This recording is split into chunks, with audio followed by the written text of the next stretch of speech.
This is Scuba GOAT Under the Sea, the podcast for the inquisitive diver. Ladies and gentlemen, welcome to the Scuba GOAT podcast, where we explore the fascinating world of scuba diving and ocean exploration. Today we have a very special guest with us, Nathalie Lasselin. Nathalie is an award-winning filmmaker, dive expedition leader, CCR, cave and wreck explorer and instructor. She's also an international keynote speaker, writer and on-camera talent and technical dive specialist for TV shows. It gives me enormous pleasure to welcome Nathalie Lasselin to the Scuba GOAT podcast. Good morning, Nathalie. How are you? Good evening. Yeah, we're just on the other side of the world, but I know, good we're morning, poles good apart. evening. You're in summer, we're in winter, but you know, it's all good. Yeah. I am literally sat here with 3 fans on the go, just trying to stay cool. It was 38 degrees yesterday. It was a scorcher. Oh, poor you. It was just -5 or 6 today. I spent the day in the ice cave filming, and it was refreshing. Oh, I bet it was. But yeah, at some point it will be summer again. You know, just enjoy the weather, whatever it is. Now we've got to explain that you are in Canada, I'm in Australia, hence the slight temperature difference. And I believe you are Canadian born, is that right? Not at all. I'm No. French from France. You are a true French lady, eh? Yeah, I'm a true French lady, and I emigrate from France to Canada when I was a teenager to do my university degree, and I got stuck in Montreal. So now I believe I'm both French and Canadian, and French Canadian. So that's a lot of identities, but I embrace them all. Fantastic.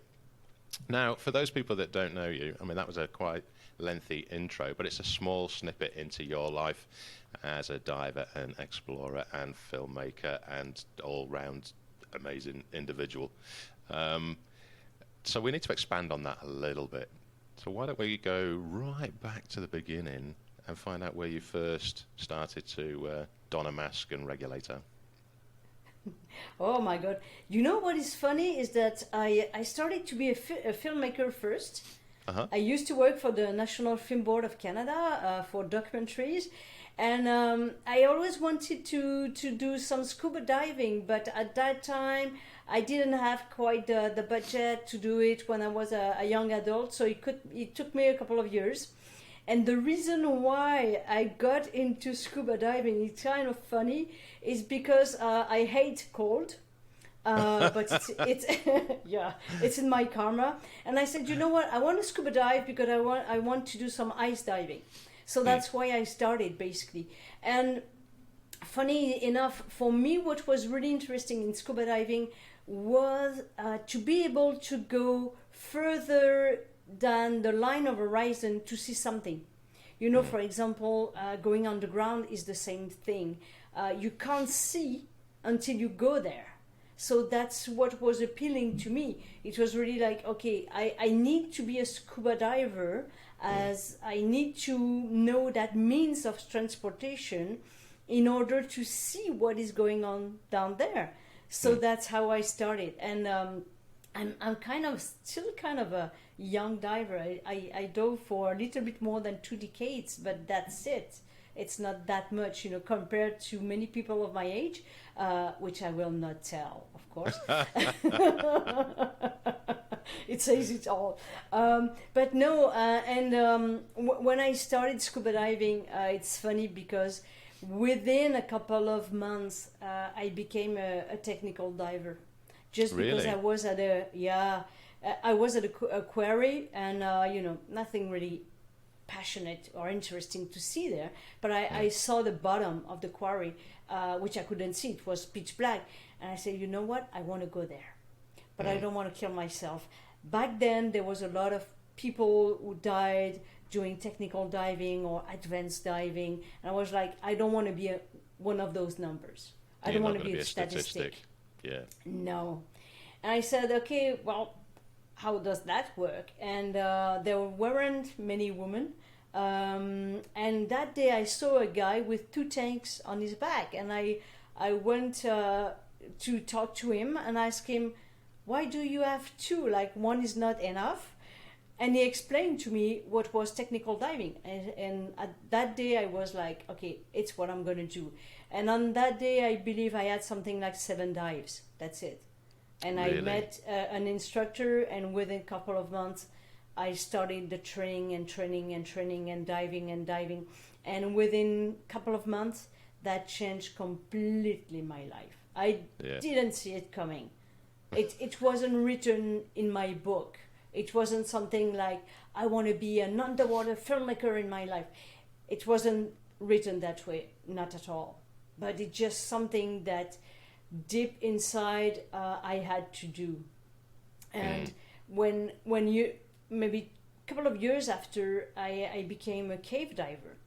And I was driving because I went to Florida, which is like 21 hours driving from home.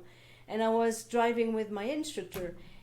And you know what is funny? At that moment I was like, oh, I understand why I'm doing cave diving. Because when I was a little girl, I wanted to be a geologist.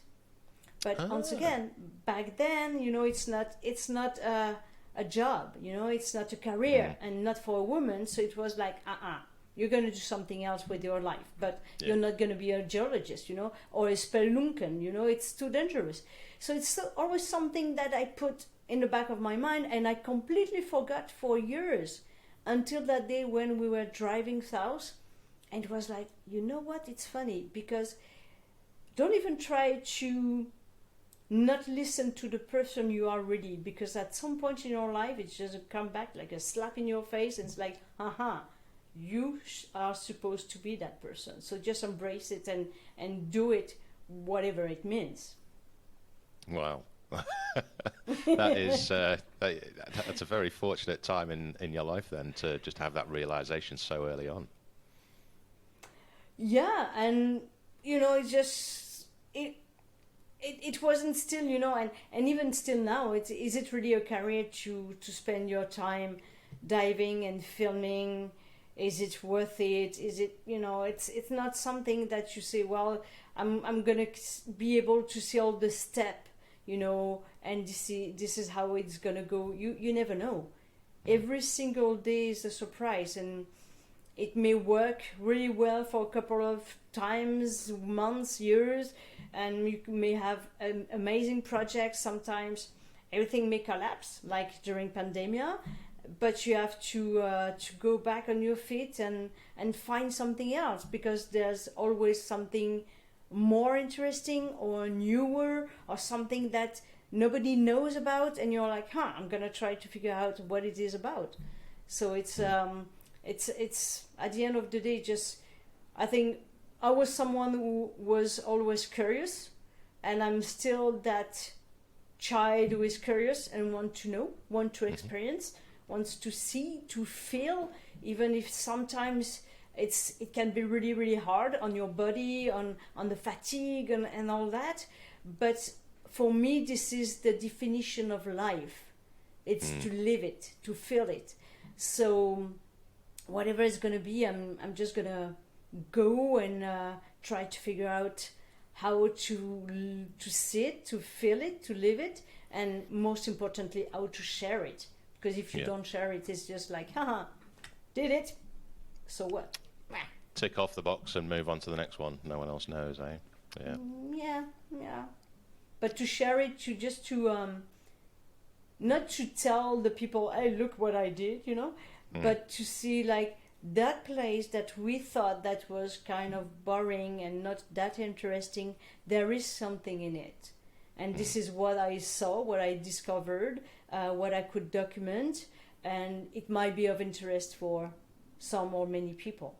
So, and from that, some people might say, hey, you know what, maybe I will do a career about that. Maybe it can bring me something more interesting in my life, or maybe I can overcome some fear of something in my life that I want to achieve. So I think in the sharing, for me, it's really how we can share in an humble way, because we might impact people, we might inspire people, and that's the best salary you can have in life. When you did something with passion, and you have that impact on someone that you didn't even know, and that person contact you and said, you know what, I saw your lectures, or I read your book, and because of that, this is what I could achieve. And this is one of the best gifts that I appreciate in life. Yeah, I can relate enormously to that. It's fantastic. Yeah. So when you're on your way down to Florida and going doing the cave diving, at what point did you decide, right, now I've got these new skills, and coupling that with my skills with a camera, how did you combine the two? When did that start? The minute I put my head on the water, I knew that I wanted to film it, to be able to show the images to all the people who will never be able, for so many reasons, to do the same, to see that underwater. But I was like, I'm better be a good diver, good buoyancy, and the minute I feel that I can trust myself, then I will take a camera. So I believe it took me maybe 6 months, maybe a year, before I dared to take a camera down there. And when I did my cave diving training, I already took a camera down there. So I went there and I was like, I want to document why people want to be a cave diver. How come you love it or you hate it, but how come it's so strong?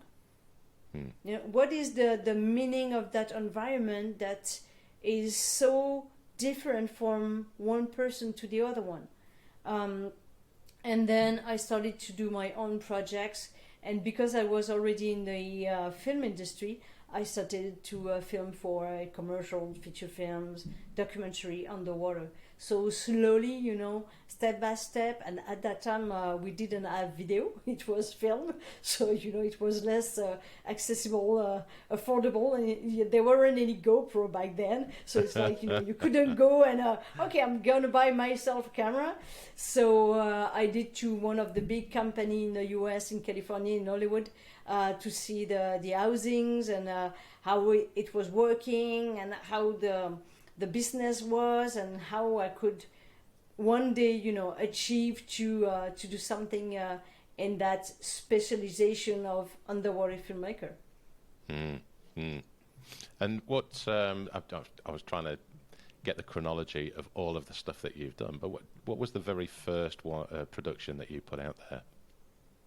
I did some, short films, but the first one that was really meaningful was Facing Darkness, which was the documentary in which I interview Jim Bowden. I don't know if you remember him.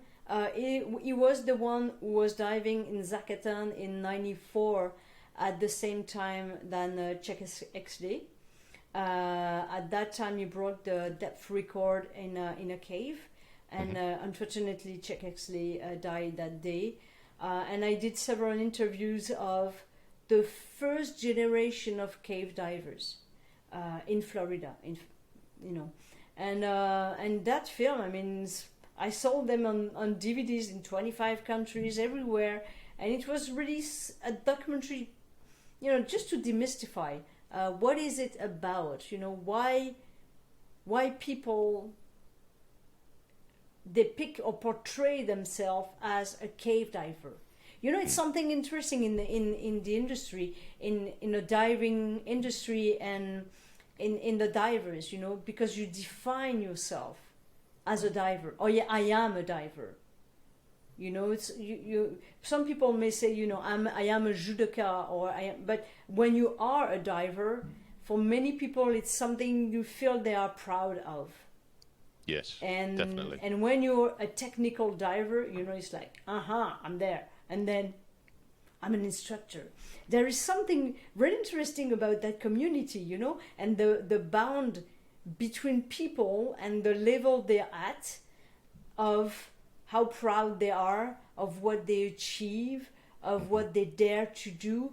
And I think there's a lot to do with achieving. Because we're not supposed to be underwater. We're not fish, and we don't really it would be really, really nice to be able to go down there without a tank or rebreather, but it's not. We're not made to last a long time underwater. So I think a lot of people, they are really, really proud, and there's that feeling of belonging to a community. And because it can be a long path to be a good diver, to be a confident diver, a comfortable diver, an experienced diver. It's you don't do it overnight. So I believe it might be one of the reasons why people are so close to their community, and they are so proud of being one of us or one of them or whatever, you know. Yeah. It's something that comes up on the podcast a few times about the, it's in one of the questions later on as well. How do you describe the scuba diving community to someone who's a non-diver? And it is that beauty of the sport. I mean, like all sports, there's a commonality. If you're a football player, you love football. If you're a rugby player, you love rugby, tennis, blah blah blah. But with scuba diving, there's that inequality that is made equal by scuba diving. You can be a barrister, you can be a bin man, you can be unemployed, but you're a scuba diver. No one really cares what you do in life. But that scuba diving element that you've got, and the recognition of how far you've come and progressed in a non-life sustaining environment, is just, it's unrivaled in any other kind of community, in my opinion. Yeah, maybe there's a little bit of that in, like hiking, like long hikes, multi-days hike, or climbing. But the thing is that you can hike by yourself. You can climb, kind of by yourself. But diving, I mean, you can still solo diving, and I do a lot of solo dive. I love that. But to a certain extent, you can't. You need to have a team, because you rely also on that team. And if you want to go further, if you want to push your limits, there's a lot of things you're going to learn while you're diving. The amount of time you spend on the water, and you learn by mimicking the others, by the comment of the others, by the experience of the others. And it's not something you can learn on internet. You have to be down there and do it. It's a very hands-on kinesthetic sport, isn't it? It's like you say. And again, on the experience level, we learn from much more experienced people. But the amount of times I've picked up little snippets of good information or good forms in the water from lesser experienced divers as well. It's very much an upward and downward kind of sharing society. I like it. Yeah. And I think that I teach not full time, but I will not quit teaching, because for me, every time I teach, it's someone who's going to ask me questions that are questioning why I'm doing things that way.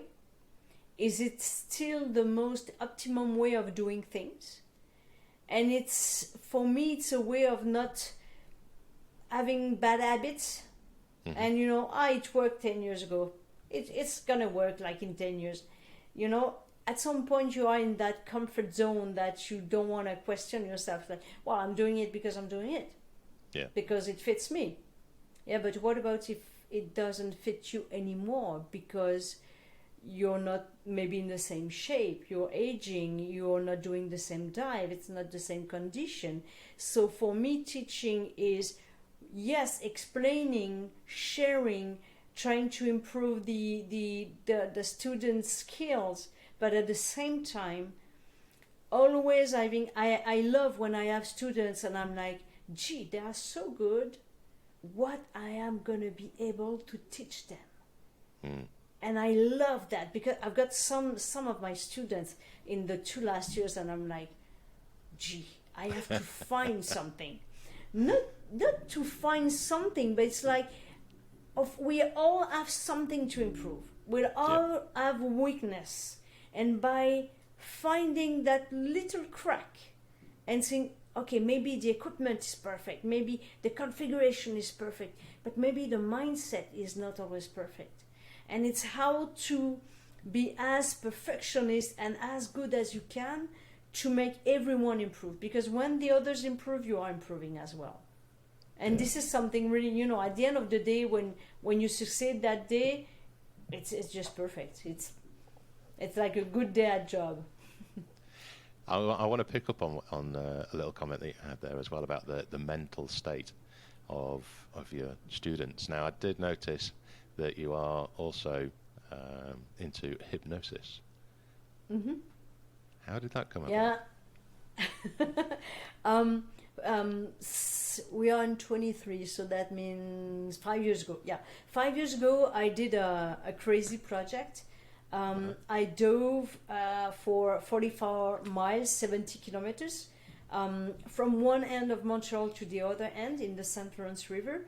And I had to go underneath 9 bridges, rapids, and I wanted to do that to raise awareness towards our source of tap water, of drinking water. But in order to do that, it would take like 30 hours on the water. And I was like, okay, I can train, you know, find the best mix for the rebreather, but at some points I'm gonna have to sleep. I'm gonna have to take by my energy. And how do I do that? And I talked to different divers who did long dives and told me we didn't find the best way of doing it. And then I thought of a guy named Bertrand Piccard. Is a French guy, and is the guy who had the solar plane. I don't know if you remember the two guys who did the first round trip around the world with a solar plane. And that guy it's an unbelievable explorer, is a psychiatric, and is also an hypnologist, an hypnologue. And he uses a trick to be able to put yourself in a state that you're gonna kind of not really sleep, but half of your brain and your body is sleep, and the other half is kind of in a state of awake, of alertness. But by doing that in 20 minutes, it could be the equivalent of 4 hours of sleeping. No way. And yeah, it can be really, really powerful. And I say it can be, because some people, you say, oh, you know, hypnosis, you're going to make me do things I don't want. It's like, it's bullshit. It's not the way. It can work for some stuff, you know, like to make a show, but it's not the way it's working. If you want to achieve some stuff, if you want to overcome some fears, or if you want to overcome some pain, while I did that dive, I had a lot of pain because I was scootering for so many hours, and I had a full face mask and all the stuff and the heavy equipment. And you're able, with training, to take some pain of your body and to move it somewhere else. So that part of your body is relaxing, and you are able to sustain the pain, or to endure it more easily. So there's so many things you can do with it. But once again, it's not a magic pill.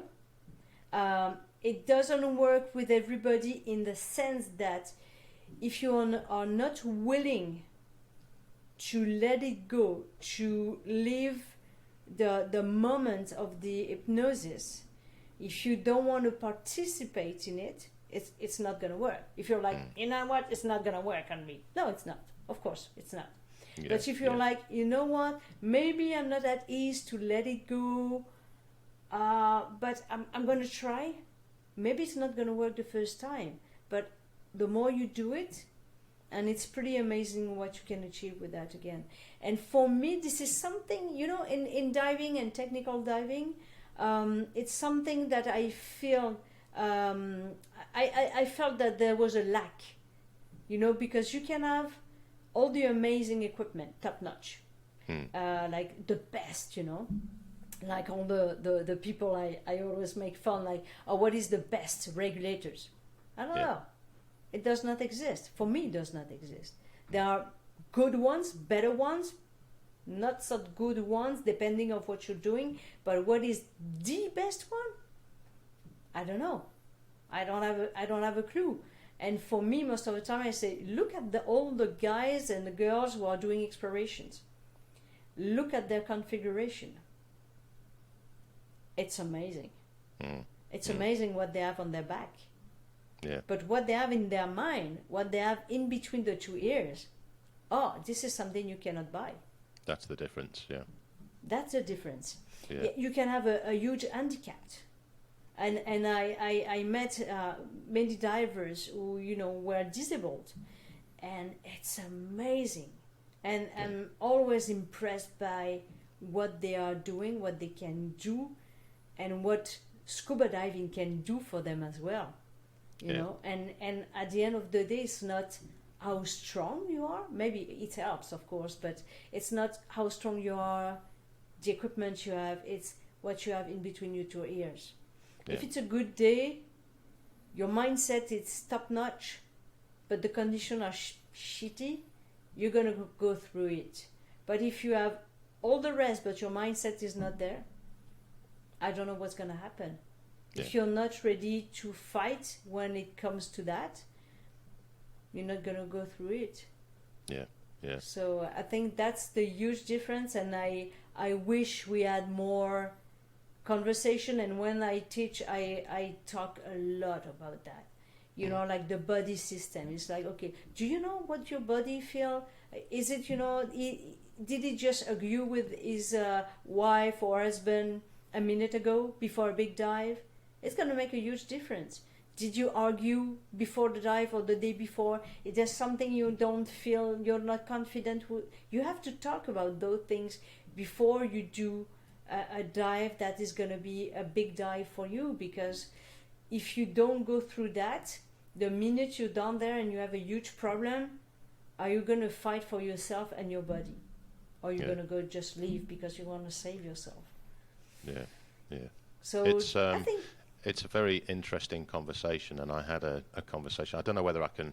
I'll have to check after the podcast whether I can leave this in the show or not. But I was talking with a colleague of mine that's here in Australia, and he's formulated a system which actually checks in with the dive professionals within the dive industry to make sure that they are mentally, healthily okay. It's something that just isn't in the industry whatsoever. And you think about the environment that we're in, and whether you can be recreational or professional, but if there's that constant pressure to be diving all the time, those outside influences can have one hell of an impact. And it does need some sort of system in place to look after our mental well-being. Yeah, and I think in a general way in life, we put a lot of emphasis on the tools we can purchase, we can have, but the best tool we have is ourselves. Yeah. And the more work or attention we're going to put on what we can do, what we can achieve with what we have, we're going to be so self-sufficient or confident because we know we have it within us. Yeah. Years ago, I was running half marathon and marathon, and while I was training, I never trained listening to music because I had one fear. I said, if I always train with music, and the day I'm gonna run the marathon or half marathon, I have a problem with the equipment. No more music. What's gonna happen with my brain? Makes a lot of sense. I don't know. So I said, okay, it's harder. I have to motivate myself in a harder way, but I don't depend on something that may not be there the moment I need it. But I can still carry it in my pocket just in case that, you know what, I know that song is going to help me to finish and go to the finish line, Yeah. So for me, it's really important, whatever the kind of diving we're doing, because, it can be shallow dives and strong currents. It can be deep dive in the caves or on a wreck, to make sure that whatever's going to happen during that dive, whatever the level you're at, you're going to finish it in a perfect way. I'm just going to close because my email software is open and I don't know if you can hear the bing bing, so no, you're safe at the moment. No beer fines. Okay. You're all good. So it's closed. So yes. You know, the mindset, the mental preparation is important, and I would say to teach the people, the students, how to think, to ask them in that situation, what are you going to do and why? And not give them the solution like, okay, for this you do this, for this you do this, for this you do this. No, because if that solution does not make sense to the person, and if the situation arrives, is going to say like, what did she tell me to do? I can't remember.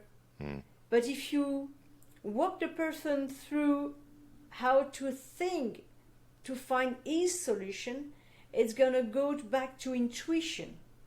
Because maybe he will not remember, but the intuition, the path he walked it or she walked it. So they're going to find it back. And most of the time it's like, okay, you do this that way, that way, that way. And I'm like, it helps for some stuff. But most of the time it's like, okay, how would you do it? And then you can tell them, okay, not that way because this is what you can encounter. Not that way, blah, blah, blah. This is a good way, but maybe this one is better. Try both and you'll see.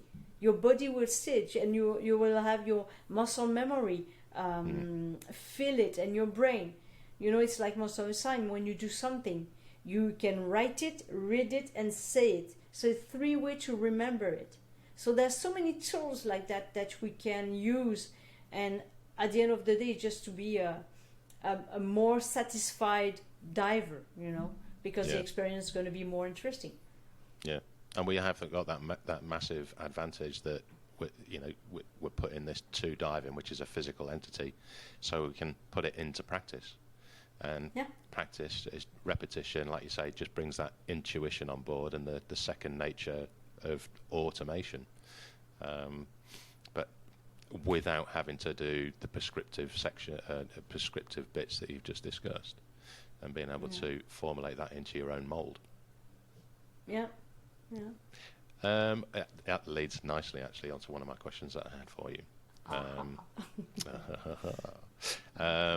And I want to know, how do you handle unexpected situations that arise when you're shooting underwater? Because you take, it's not small amounts of equipment underwater, and you're in these extreme environments. So how do you actually deal with anything that's unexpected? As a French person, the first thing I do, I scream. You know? So you let it go. Yeah. So it's done. So and I'm someone who can react a lot.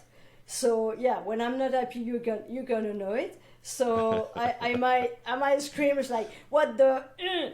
And then it's like, okay, what are my options? What can we do?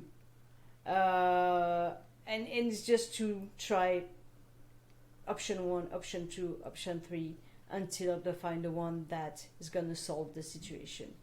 Because it's nightmares at work. I've got tons of them where nothing is working and you're like sometimes asking yourself, how are we going to make that happen?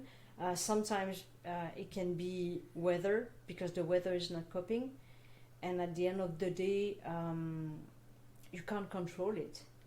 And I think you have to accept the fact that you may not have the shot. Yeah. And for me, it's something that I acknowledge, and it became something ethical as well.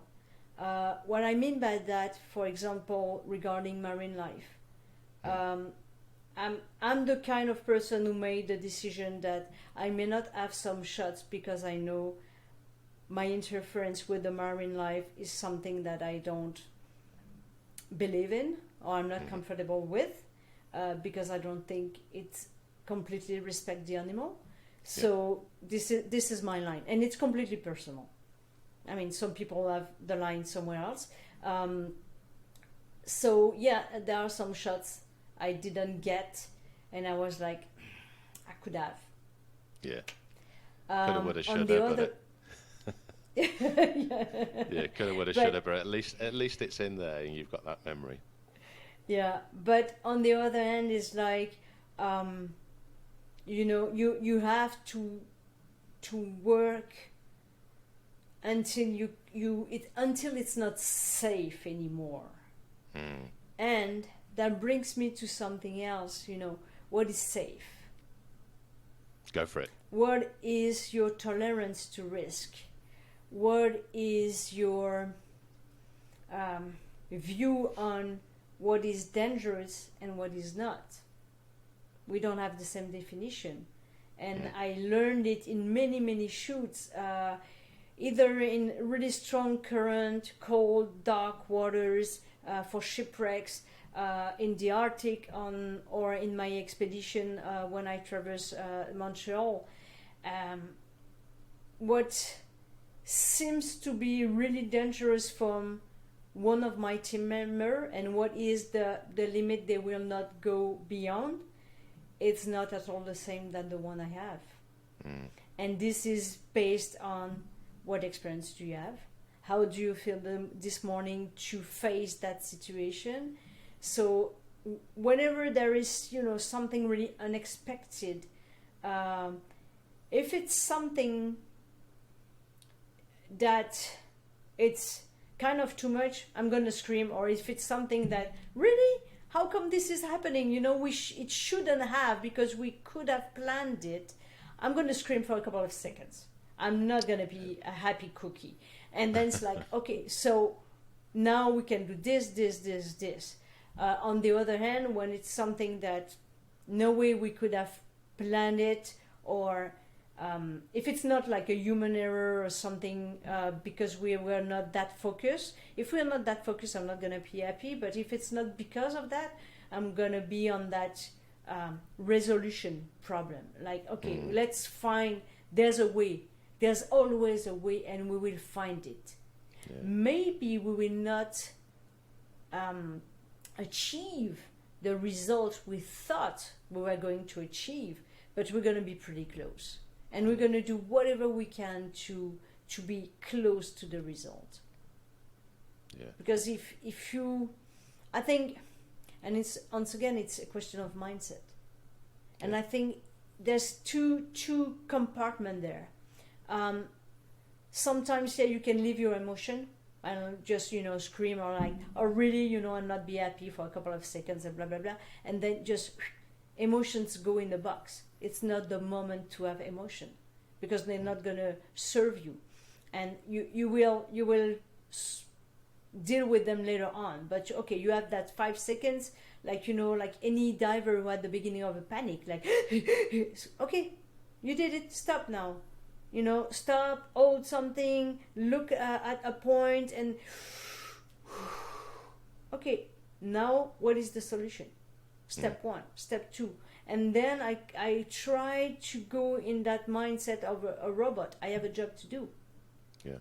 My job as a diver is to complete the dive, to come home, to have a drink, glass of champagne, whatever it is, and have a good story to tell, or, you know. But if I let my emotions overcome me or win over me, I'm gonna lose everything. Yeah.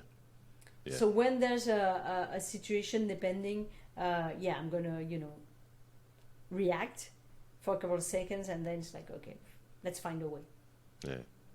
Have you had any close calls where you've thought, shit, this could end my diving career? Yeah. It's and I wrote the story in you know, the book Close Calls. That Stratiscan published 2 years ago, I believe.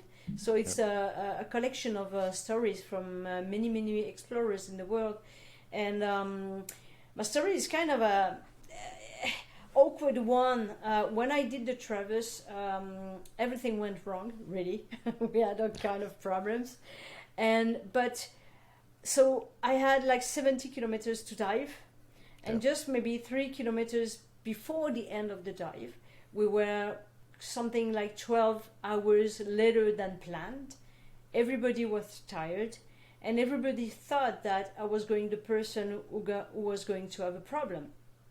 So I was diving by myself with a bidirectional communication system, a buoy at the surface with a strobe, and it's pitch black on the river. And if you do a little bit of boating, you know how difficult it is to see another boat. Yeah. Because those lights, they are really dimmed.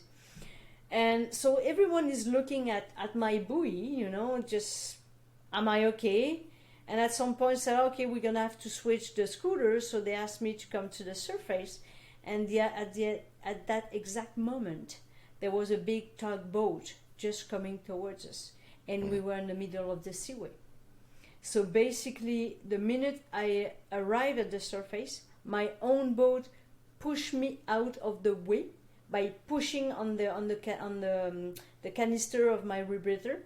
I had a metal frame, which was a big lock, and pushed me out of the way. Otherwise, the tug would have hit me really badly. Jesus. So not only I could have died, but part of my team as well, because the boat, the chasing boat, was just in the middle of the seaway as well. Yeah. And what is funny is, at that moment I didn't fear anything, because I was like, when I heard the boat pushing me, I knew it was my boat, because it was not a single hull, but the two, like a catamaran. Catamaran, yeah. Yeah, kind of, but it's not the same, the right word, but with twin two hull or whatever it's called. Yeah, twin hull. So because of the sound of it, I knew it was my boat. And I was like, I'm stuck under the boat, and why are you pushing me? And I'm just stuck under the boat. So I was just telling them, I'm there, because I was worried that if I slide along the hole, my legs were going to go into the props of the engine, and then no more legs, which would have been really, really bad. But everything was filmed because of the documentary we're doing. And I saw the footage maybe 1 year after the dive. We were because I didn't edit the film. It was, so I didn't see the footage, but the director sent me the footage of first editing of the film, and when we saw the sequence, I had to stop watching because I really realized what was going to happen if the team didn't react the way they did. Yeah.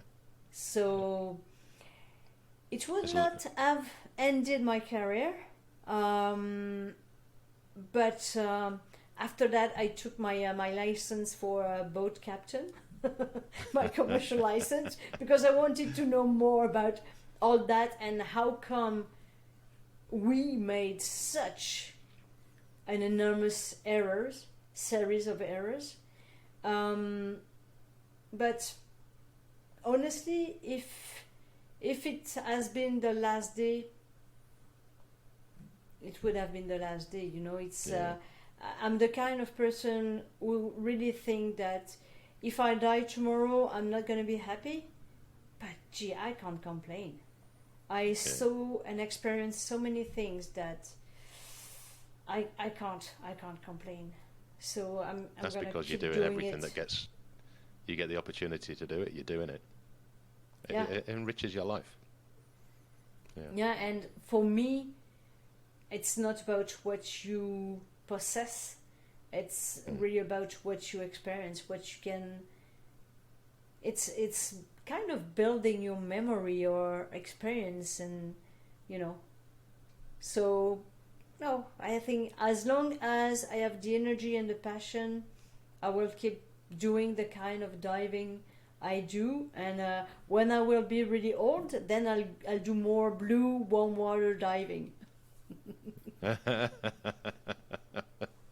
You can come and join me in the tropics then. Yeah. I don't do a lot of them.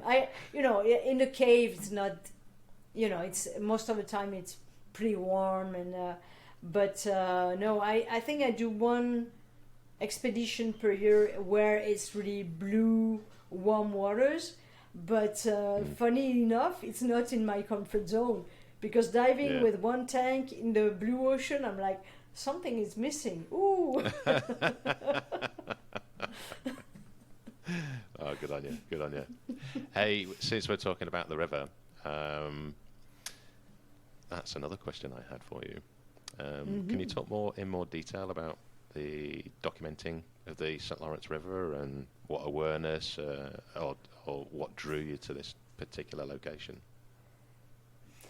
Yeah, well, I live in Montreal, so each time I land in Montreal, actually we are an island, so we are islanders. It's a 500 square kilometers island, and I was like, it's funny, because I travel everywhere around the world, but I don't even know what's in the waters in Montreal. So it's really funny, but it's brown, green waters, no exotic fish, lots of currents, shoals, a lot of marine traffics when it's not the shoals, so it's not really sexy nor appealing. And I was like, it would be funny, since it's an island, to dive and do the round trip, but there's hydroelectric dam, so you can't really do that. And I said, well, so maybe I can go from one end to the other end. It would be really nice to be like a drop of water and see what it's like. So that was the starting point. And then the more I think about it, it's, well, for 50% of the population of Quebec, we drink the water from that river. And all the wastewaters go back in that river. And 70% of Montreal, we drink that water. And the wastewaters go back in that river. And I was like, what is the state of the water? Is it that clean? Is it really better than in the 60s, 70s with all the BPC mercury? Do we say mercury? Yep. Leads and all that. Is it way better, or we're just kind of... So that's why I wanted to do that big dives, because I wanted to do something that was a symbol of commitment. Because if you want to achieve something, it's not something you're going to do in one day. It's something that you do step by step every day. If you want to take care of your body, don't go spend 1 hour or two in the gym and that's it. Nothing's going to happen. So you need to do it little by little every day. So how do we take care of what I believe is the most important thing after air is the fresh water? Because if we don't have good water, drinking water, in 3 to 5 days we're dead. End of the story. You can have a PhD, you can have a fortune. If you don't have drinking water, you're dead within 3 to 5 days. And in Canada, we have the false feeling that, we've got plenty of waters. It's all good. Is it really? So I wanted to check that. And for me, one of the questions generally in life is that, what is more important? What you see or what you don't see? What you know or what you don't know? So we're like, okay, I know there's emerging contaminant. Emerging contaminant basically is like pesticides, all the medicine, all the drugs, all the produce we put to grow plants in a non-organic way, non-biologic way. All those compost and all that kind of stuff. You mean like compost and chemical? All the chemicals, additionals. Yeah, all the chemicals additional. Because all those chemicals, we know that they have a bioaccumulation effect in the fish and in ourselves. But how can you prove it? Because it's going to take so long. So I was like, okay, do we have a lot of them in the St. Lawrence River? So we did a series of dives in 250 kilometers to take samples of water and sediments. And the chemical department of the University of Montreal analyzed everything just to tell us, okay, what do we find in the water? And funny enough, it's not that clean. I mean, the numbers are not huge numbers, but they are there. You know, so it's hormones, drugs. How would you call that in English? Antidepressant. Antidepressant. Antidepressant. Yeah, it's the good word. Yeah. As a drug. Yeah. Okay. Yeah. It's a drug. Yeah. So you find them and all the drugs. You know. So. And the thing is that in many places in the world, they don't have the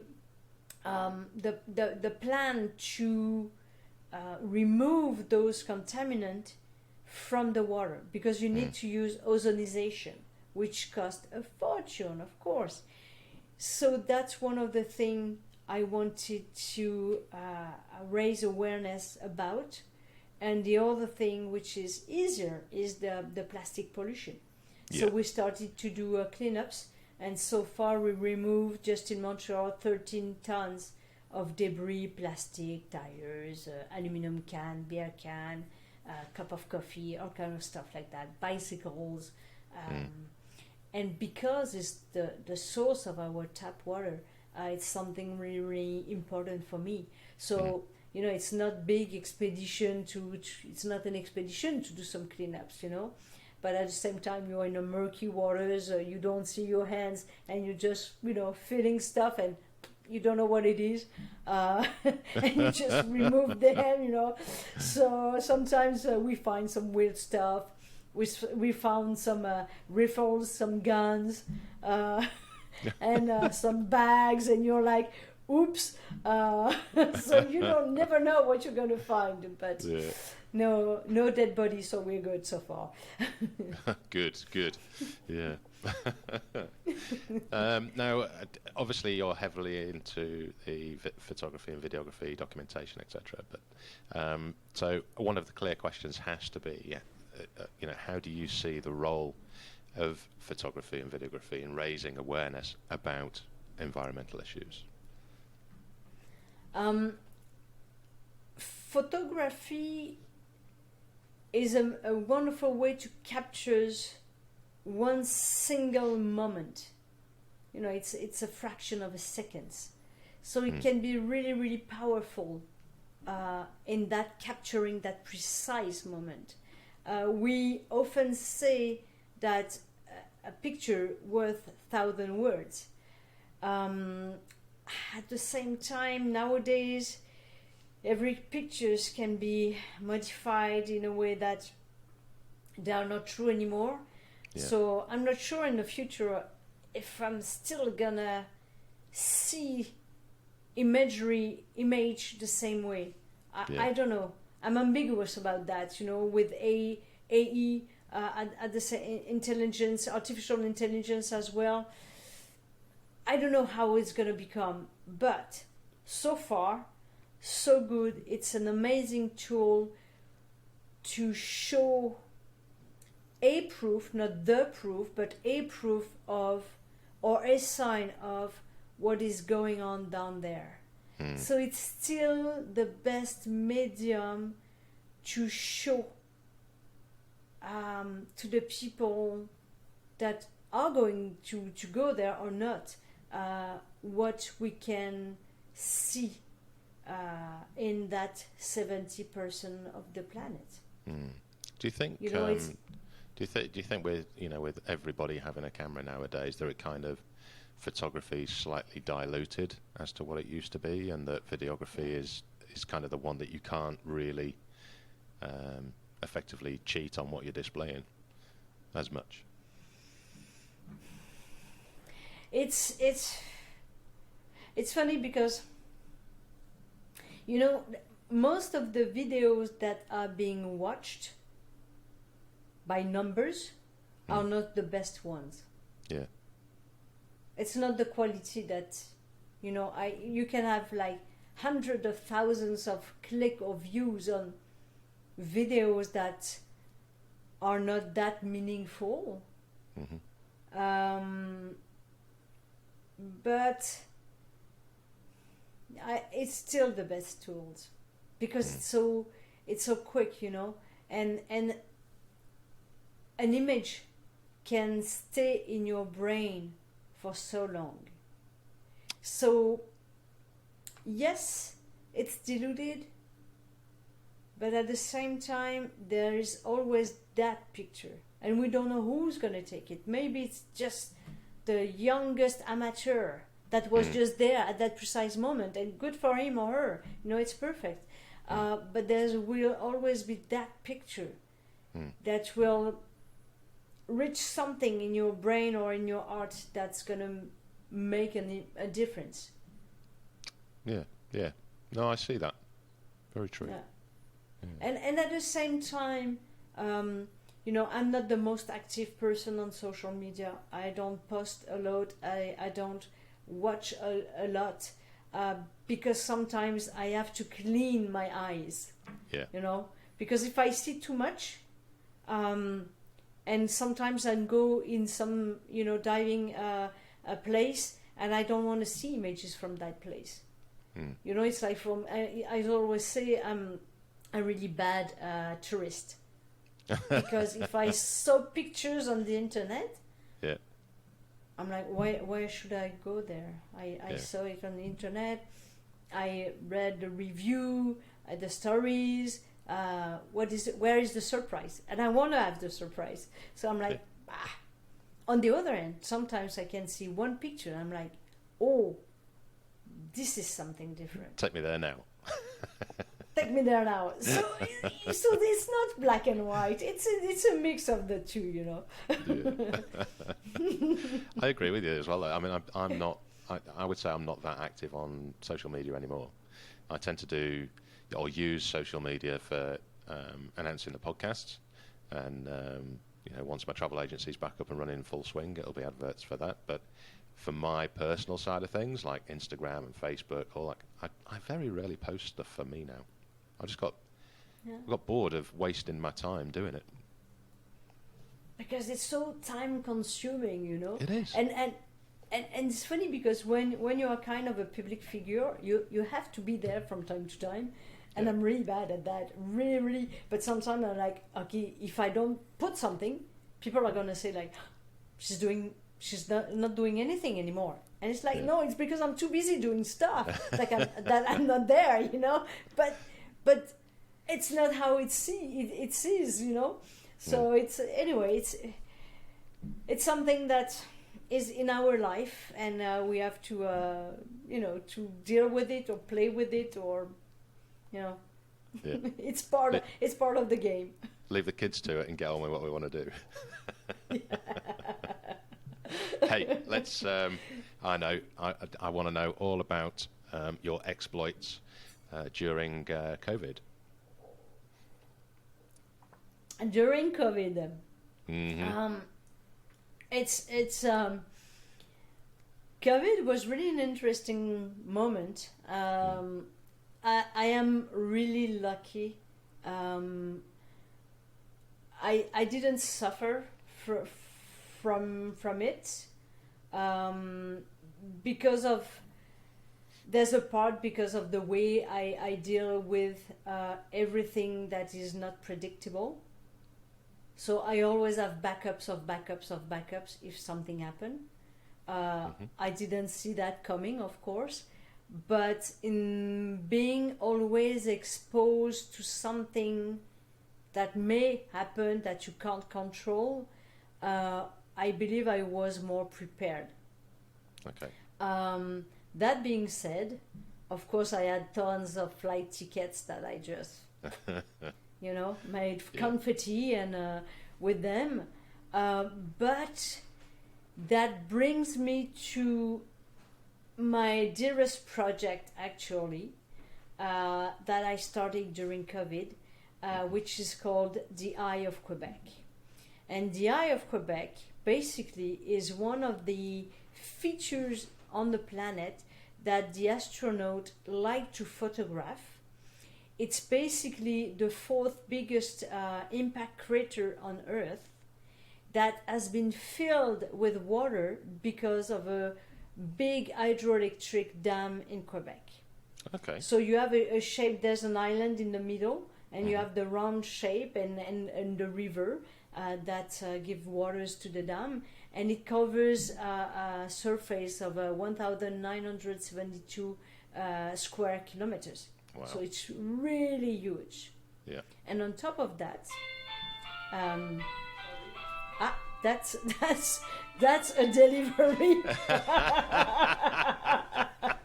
So okay, I'm just gonna let my partner open the door and take the package. That's okay. See if it's a delivery of champagne for Jazz, will you? Yeah, no, it's not champagne. Damn it, I don't know what it is, but okay. So yeah, and that place, the crater, the Manicouagan Reservoir, so the eye of Quebec, is really special, and you will understand that because in Canada, before the Europeans arrived, there were native people, and unfortunately, the way the situation or the occupation has been made is not the so happy story that every people is proud of. So we are at the stage that land that has been flooded was a native land, and for the First Nation people, the attachment, how they belong to the land, it's not at all the same than for us. You know, Europeans or Americans or many cultures, we build things. We occupy the territory, we build things. The Egyptians, they built pyramids. The Maya, they built some stuff. The European, they built castles, and so on and so on. But for the First Nation, you don't have a footprint on the land. You coexist with it. You hunt, you fish, you have your tent and all. And that land that has been flooded, where their land, where some people gave birth, and every winter they were going back there to hunt, etc., etc. But the thing is that because of the dam, the level of water rise for 140 meters. So it's completely flooded. That land is 140 meters? Yeah. Wow. It's pretty high, huh? Yeah. Yeah. Bloody hell. So, and it was the boreal forest that hasn't been cut before the flood. So what I did, the first time I went to the reservoir with my partner and a friend, a boat captain, and I said, okay, I'm gonna go there because I can't find any pictures. There's no pictures of what it's like on the water. So it's about 1,200 kilometers away from home. So we drove there. We went in the woods, and then we start diving. But it's pitch black waters. It's like diving in American coffee waters. So it's dark. Yeah. It's pretty cold. It's like 5 degrees below the thermocline, and it's a huge forest. So the trees are still there. They are dead, of course, but they are still there, upright, sometimes crooked, sometimes on the way, but the forest is there. So it can be really I don't know how to say. Hairy, yeah, eerie. Hairy, eerie, weird, spooky. Hairy, yeah, spooky, yeah. Yeah. So it can be really a spooky environment, and you can get stuck in a tree and stuff like that, and you can't see further than 5 feet away. But at the same time, for me, it's like diving in space. Yeah. You're like in the universe. and you've got the particles that your light just make alive, and you don't know what's going to happen, what you're going to see. And it's amazing to see the resilience of that environment that is completely submerged. So we started the first expedition during pandemic, and we did 3, and we're going to go back to do the 4th one in September. And each time it's to go deeper and deeper and deeper to reach the ancient shore where the First Nation people, the Innu people, used to go and camp in family. So for me, it's the exploration of a world that disappeared from our view of sight, but that will never die, because we know that wood in fresh water will never die. Yeah. So I noticed on your video you were taking samples from the wood as well, eh? Yeah, we did take some samples. We cut some trees to take some slice of trees to do some dendrochronology with a university. We are working with 2 different universities.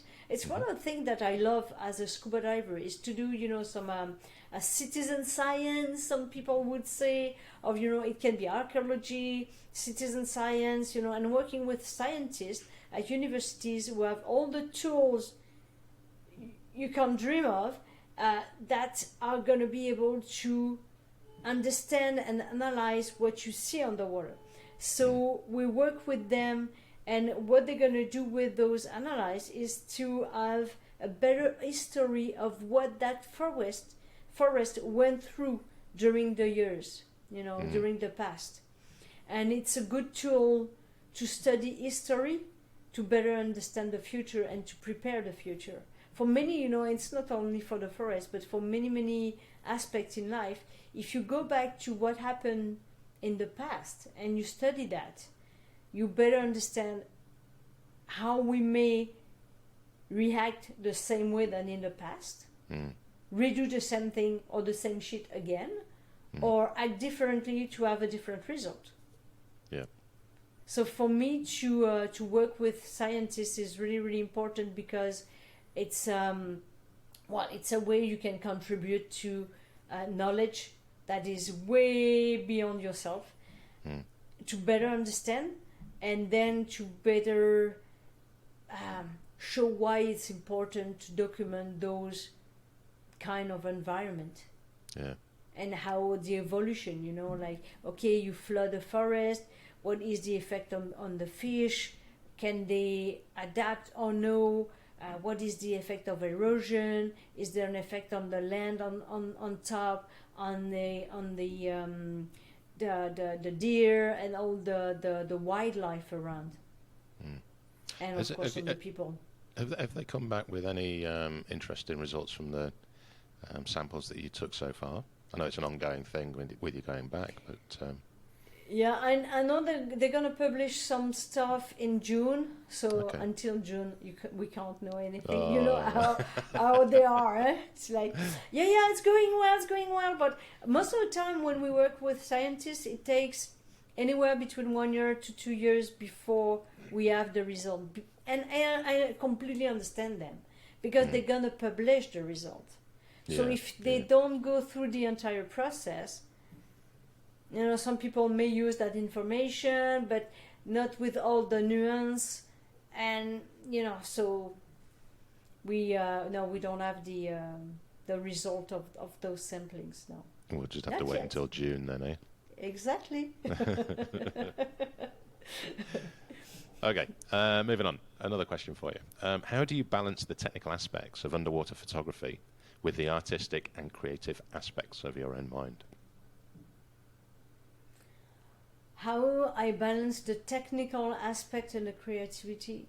I think, like all the craft, you need to know perfectly your camera, the controls. Everything needs to be a second nature. So the moment you're on the water, you can focus on the artistic side of it. Yeah. So that makes sense. there's a lot. Even when I buy a new camera, I'm still now with the same brand, so they're not completely different. But there's always little new things and button, how they are placed. It's a bit different, but everything needs to be known by heart. You have to not have to think about it. Yeah. If you have to think about it, don't do a big dive with our equipment. It's not the right time. I mean, go in your bathtub, in your swimming pool, sit in your couch and just close your eyes, put your big gloves and do anything. Do everything you think you might need to do. So the moment you're filming or taking the pictures, you're doing the artistic part of it. And it's like when I teach underwater or even topside photography or videography, I'm more videography than photo. It's like when you look in your viewfinder, you never look in one point. Your eyes is always going to the four corners of the images. And your other eyes like, okay, what's next? And I learned that when I started in documentaries, because back then we had a roll of film, 400 feet, 120 meters, and it was 12 minutes. Right. And you had 12 minutes, and you were not going to see the result before you go back to your country, that goes to the lab, and then you go to the projection booth, and then you see the results, so a month and a half after. You couldn't see it, so you had to make sure and to be confident enough that the exposure was good, it was in focus, and blah blah blah. And while you were filming, and you had to push your eyes against the viewfinder, otherwise there was light going through the viewfinder and you were going to flare the film, so it was not good anymore. So you had to push your eyes, and the other one was open because you wanted to see, okay, what is going on outside of the frame, because I'm filming this, but maybe I should do this. Yeah. So and it's the same thing on the water. It's like, this is the shot I'm doing, but it's like playing chess. What is the next move? Yeah. And it's always like, okay, what is the next move? And still it's a bit different, because you're like, okay, this is your subject, and you really want that precise moment where you want to click. But now you can do like Rafale, like trrr. So you're good if you're not using a strobe. But when you're on video, it's like, okay, is it a static shot, or should I pan? Should I tilt? Yeah. And it's something that becomes organic with what you're doing. Yeah. So it's the balance is really, and on top of that, in order to be able to express the artistic of the image you want to do, is to make sure you know what you want to tell with those images.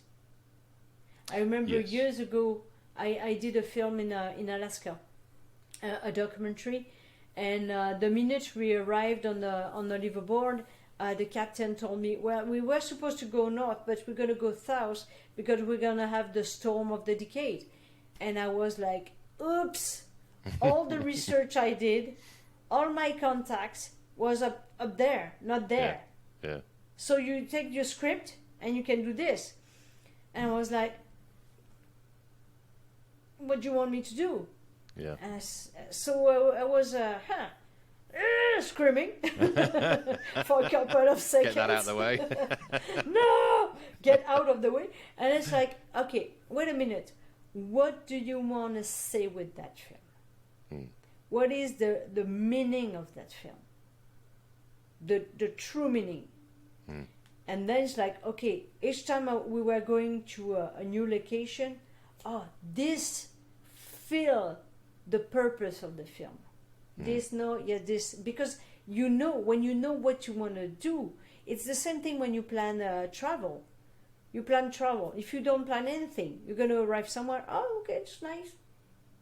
but maybe we're going to miss some stuff because you didn't do the research. Yeah, So, what do we do now?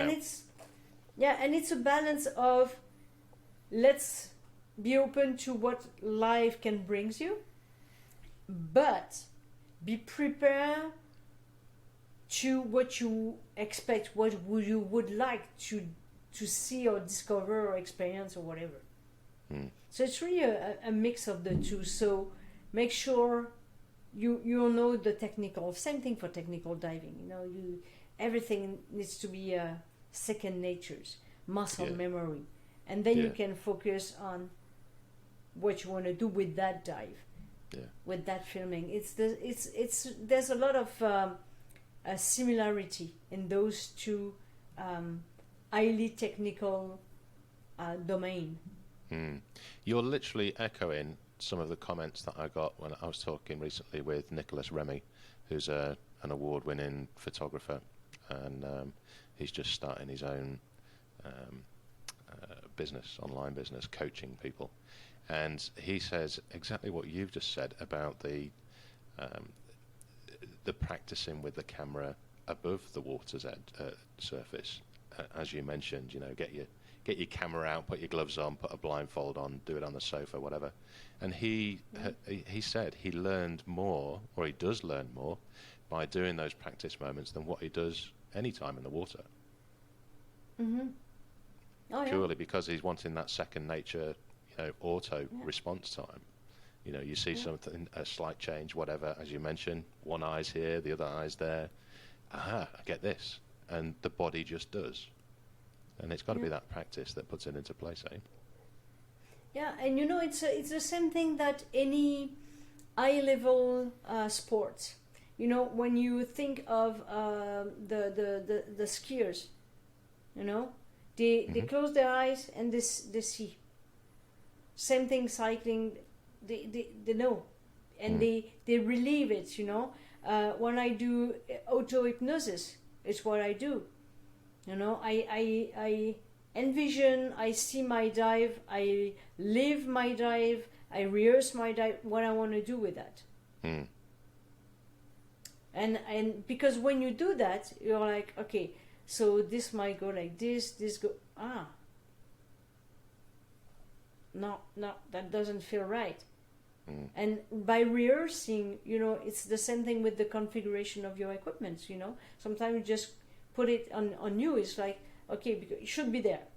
Yeah, maybe for me it should be there. It's where is it the most comfortable? It's like the clip. The clip. Each time at the same place, and rehearse it hundreds of times. Camera, same thing, and you can do it physically with a camera, and just before you go to sleep or before you wake up, you go out of bed. Just I close my eyes. I've got my position, and I relieve the moment, relieve what I need to do. It's like, okay, because while you are doing it, you can see the stuff that are not going to work the way you want coming. Yeah. And then you're like, oh, okay. And then you're going to have the correction. How are you going to do it? And the more you do it, at some point it can be crazy, because you just I'm working on some stuff right now, and sometimes it's like a commercial, that goes over and again and again and again and again, and until I don't have the solution, it just goes. It goes. It's like, okay, replay, and then bang. Eureka. Yeah. Save. Hey, we're doing a lot of talking about videography and photography. What about the equipment that you use when you're underwater? How do you choose what products work for you, and do they differ across the different projects that you do? As a scuba diving equipment? Well, camera equipment. Camera equipment? Yeah, camera equipment. Oh yeah, they differ a lot, depending. For example, if it's a feature film, if it's a commercial, most of the time we are in a swimming pool. So, in Canada, it's like in Australia, you have to be a first level of commercial diver in order to film underwater. So you have big sets, lots of people.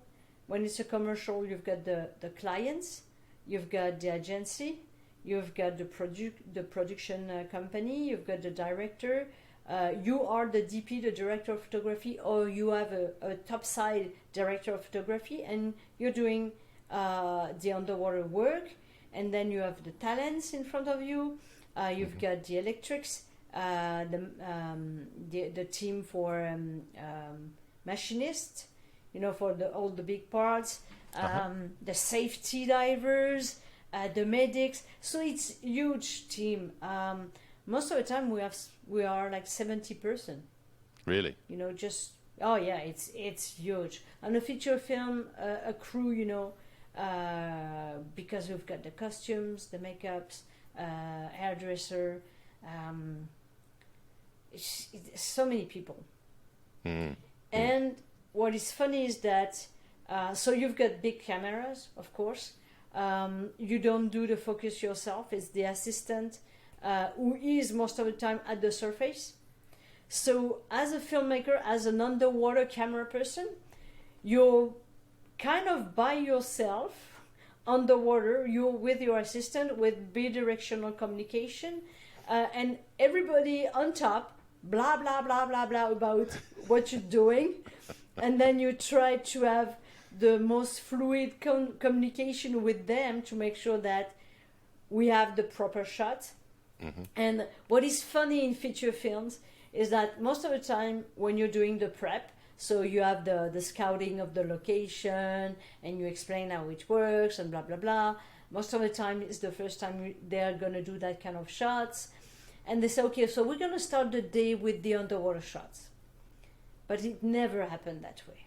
You're always the last shot of the day. And because of the regulation and the way we work, we have like a 12 hours day. And if they go over those 12 hours day, big bucks. So it always ends the same way. You've got 1 hour or even less to do the most complicated shot of the day. But because they postpone everything, it's like, okay, you're gonna be next, but you're never next. It's always last. And then it's like everything is squeezed, and then they realize how complex it is, but you have to honestly do miracles so it works perfectly and everybody is happy. Do you do you feel the pressure to get it done in that time constraint, or do you sit back and think, 20 minutes more from now and I'm on double pay? Oh, no, I don't think that way. No. I mean, as long as it's safe for the talents, and most of the time the problem is hypothermia with the talents, when we're doing kind of shoots. Yeah. We don't think about that, but and most of them, they are not used to spend hours and hours and hours in the underwater. And it's more complex, and there are actors, actresses, but they are not used to do that kind of shots, and they want to push it. So you train them to make them as comfortable and efficient as possible, and make sure that everything is all good with them, they are safe, they are comfortable, and they're not going to go into hypothermia an hour after the end of the shoot. But for me, it's really to make sure that we're going to have the shot and even a better shot than what they thought they were going to have. I always happy when I can surprise them. It's like, whoo, and when I hear them applause, yes, we did it. And I'm really happy with that. Pop the champagne. Not all the time, but nearly. Oh, brilliant. Okay. Women Divers Hall of Fame. Let's talk about these fabulous ladies. What's your involvement, and what does it mean to you, and when did you enter into the Women Divers Hall of Fame? All of the above. I believe it was in 2019. It's quite recently. I believe it was 2019, and it's really amazing because let's face it, even if we are in 2023, even if the place of women is more in balance in society, we're not quite there yet. Yeah. There's still a long, long way to go. And to see that in the 50s, there were women doing amazing stuff underwater right from the beginning, and that the first generation of women worked together to put that organization to acknowledge the achievement of women. It's really, really it feels really good to have been accepted by them. Because, well, it's fair to say that you've done quite a lot of achieving. Yeah, and it's like, okay, so it's like people recognize the value of what you put your art in, and your heart. So yeah, that means a lot, and I think it inspire other women and younger women, and I think that's a huge goal of the organization, is to show other young women that it can be possible, no matter if you're big, if you're small, if you're white, black, yellow, red, whatever. We don't care. It's achievable, and you're gonna have some help from the other ones, from some awe-inspiring women for sure. Yeah. And when you look at the biography of all of those women, some of them are not well known, but when you look at the biography, you're like, really? They did that back then? How dare? No, it's funny. It's wow, Yeah. Brilliant. Hey, you say you're going back to the lake, or back to the eye in September. Is that your next major project? So have you got any others on the go? I'm going to go back in the Arctic. I'm going back in the Arctic nearly every year for all kind of projects. Sometimes it's for filming, sometimes it's to take divers to dive under the flowage. So this time I believe I'm going to have 7 divers to go with me, and I may do more stuff up there. And we camp on the flowage. So this is something I really enjoy. We're gonna do a liveaboard in south of Red Sea, in a place where they just starting to see what it's like. So it's kind of a exploratory liveaboard, which is going to be really, really nice. And I've got another project in Quebec, also in lakes, related with the logging of wood we did in the past, and the impact of that. So it's 2 different wood situation, but it's the impact of those 2, yeah. And I'm working on different projects, more artistic, for virtual reality with other artists, because I'm mixed with my own project that I produce, and find the fundings, blah blah blah, and working with others for their project, where basically what I'm doing is either writing or editing or filming, diving. So there's a mix of those 2 in my life. So basically, like a year in my life can be working for my projects, the projects of others, doing lectures, either for a corporation, like motivational, how to face fear, how to work together, equity, minority, that kind of stuff. I use a lot of neurolinguistical programmation, PNL. Neuro-linguistics. Yeah. Yeah. So I work with that also, because for me everything is connected. Yeah. So it's really a mix. So nowadays what I add as a project, which has nothing to do with diving, is a long hike. So we're going to do a 200, nearly 300 kilometers hike in June.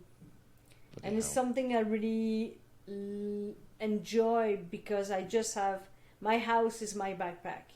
Yeah. And I have to be able to carry it. But once again, that fulfill some needs I have to be able to do some deeper exploration. You know, because you push your limits, you push yourself, how your body is going to react, how your mind is going to react, how are you going to be able to push even if it hurts. Yeah. So everything you're doing, you know, it's a different level of training.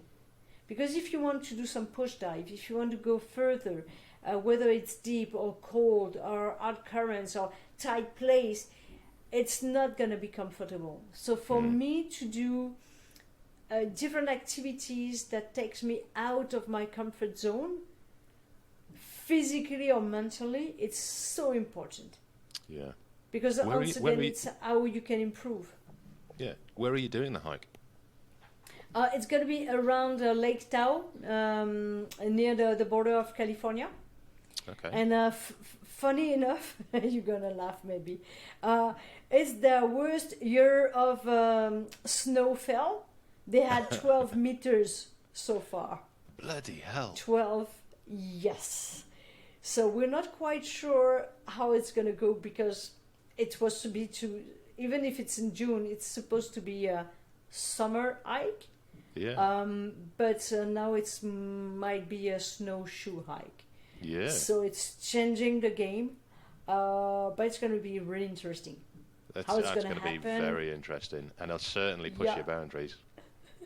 Oh yes. And you know, we're going to see how we're going to be able to adapt. Yeah. I'll think about you slightly while I turn the aircon on at home. Yes. I send you a picture to keep you cool.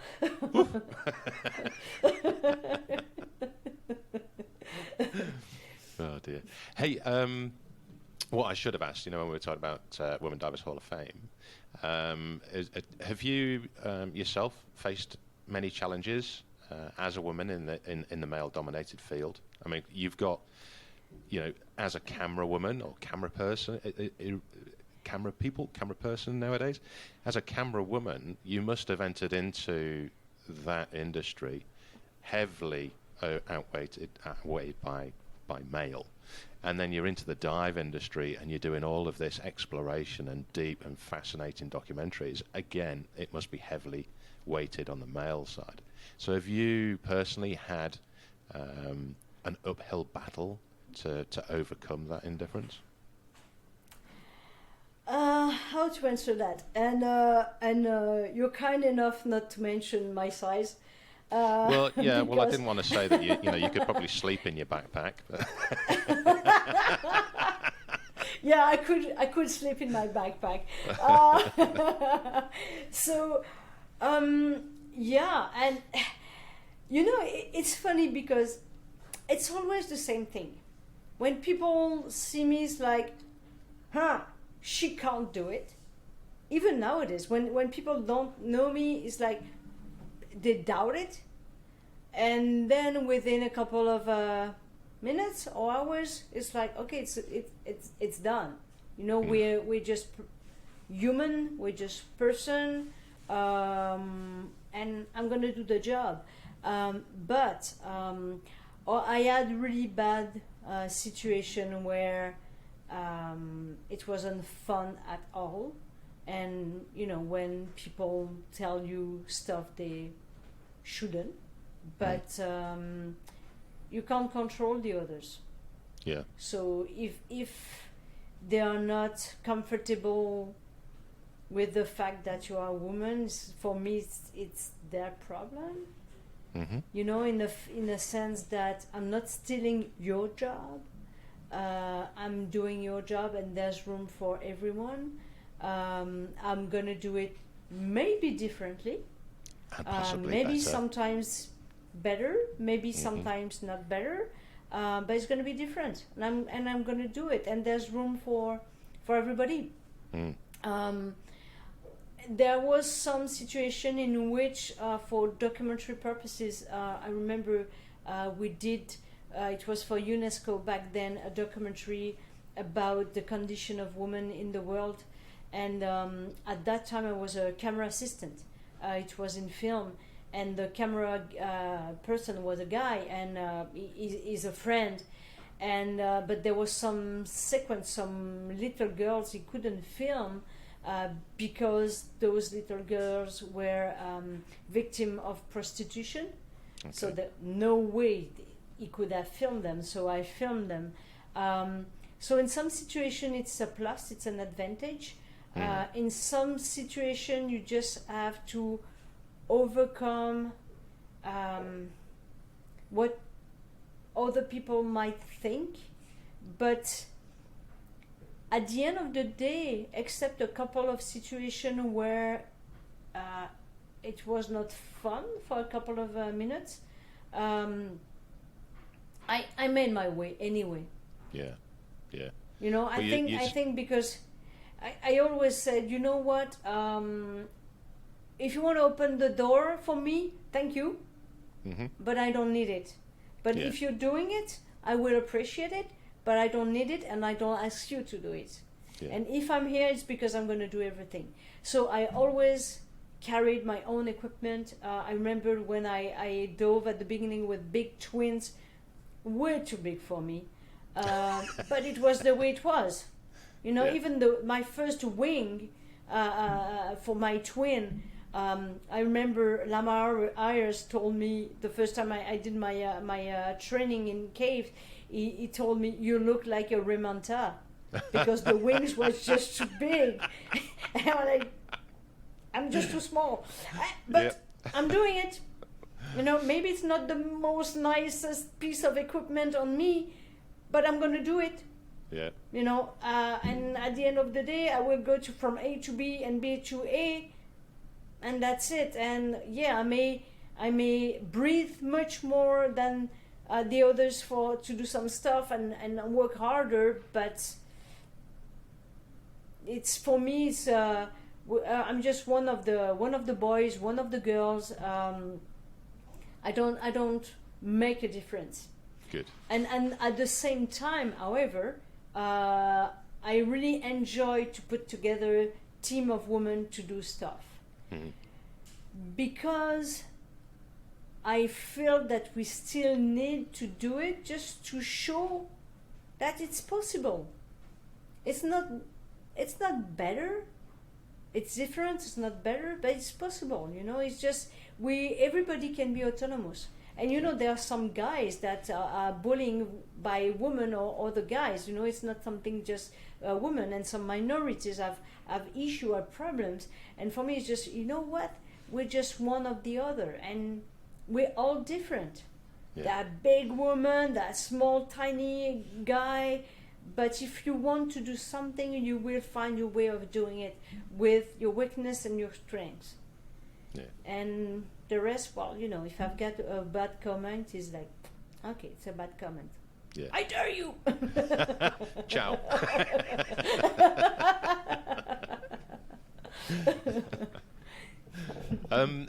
What kind of, you got the hypnosis and the mind, you know, focusing on the mind. Do you have any kind of additional strategies that you may adopt to motivate and keep your creativity inspired?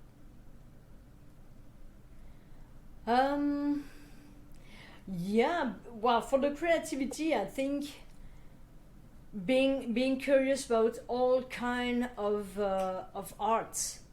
It can be painting, it can be dancing, it can be even sometimes graffiti.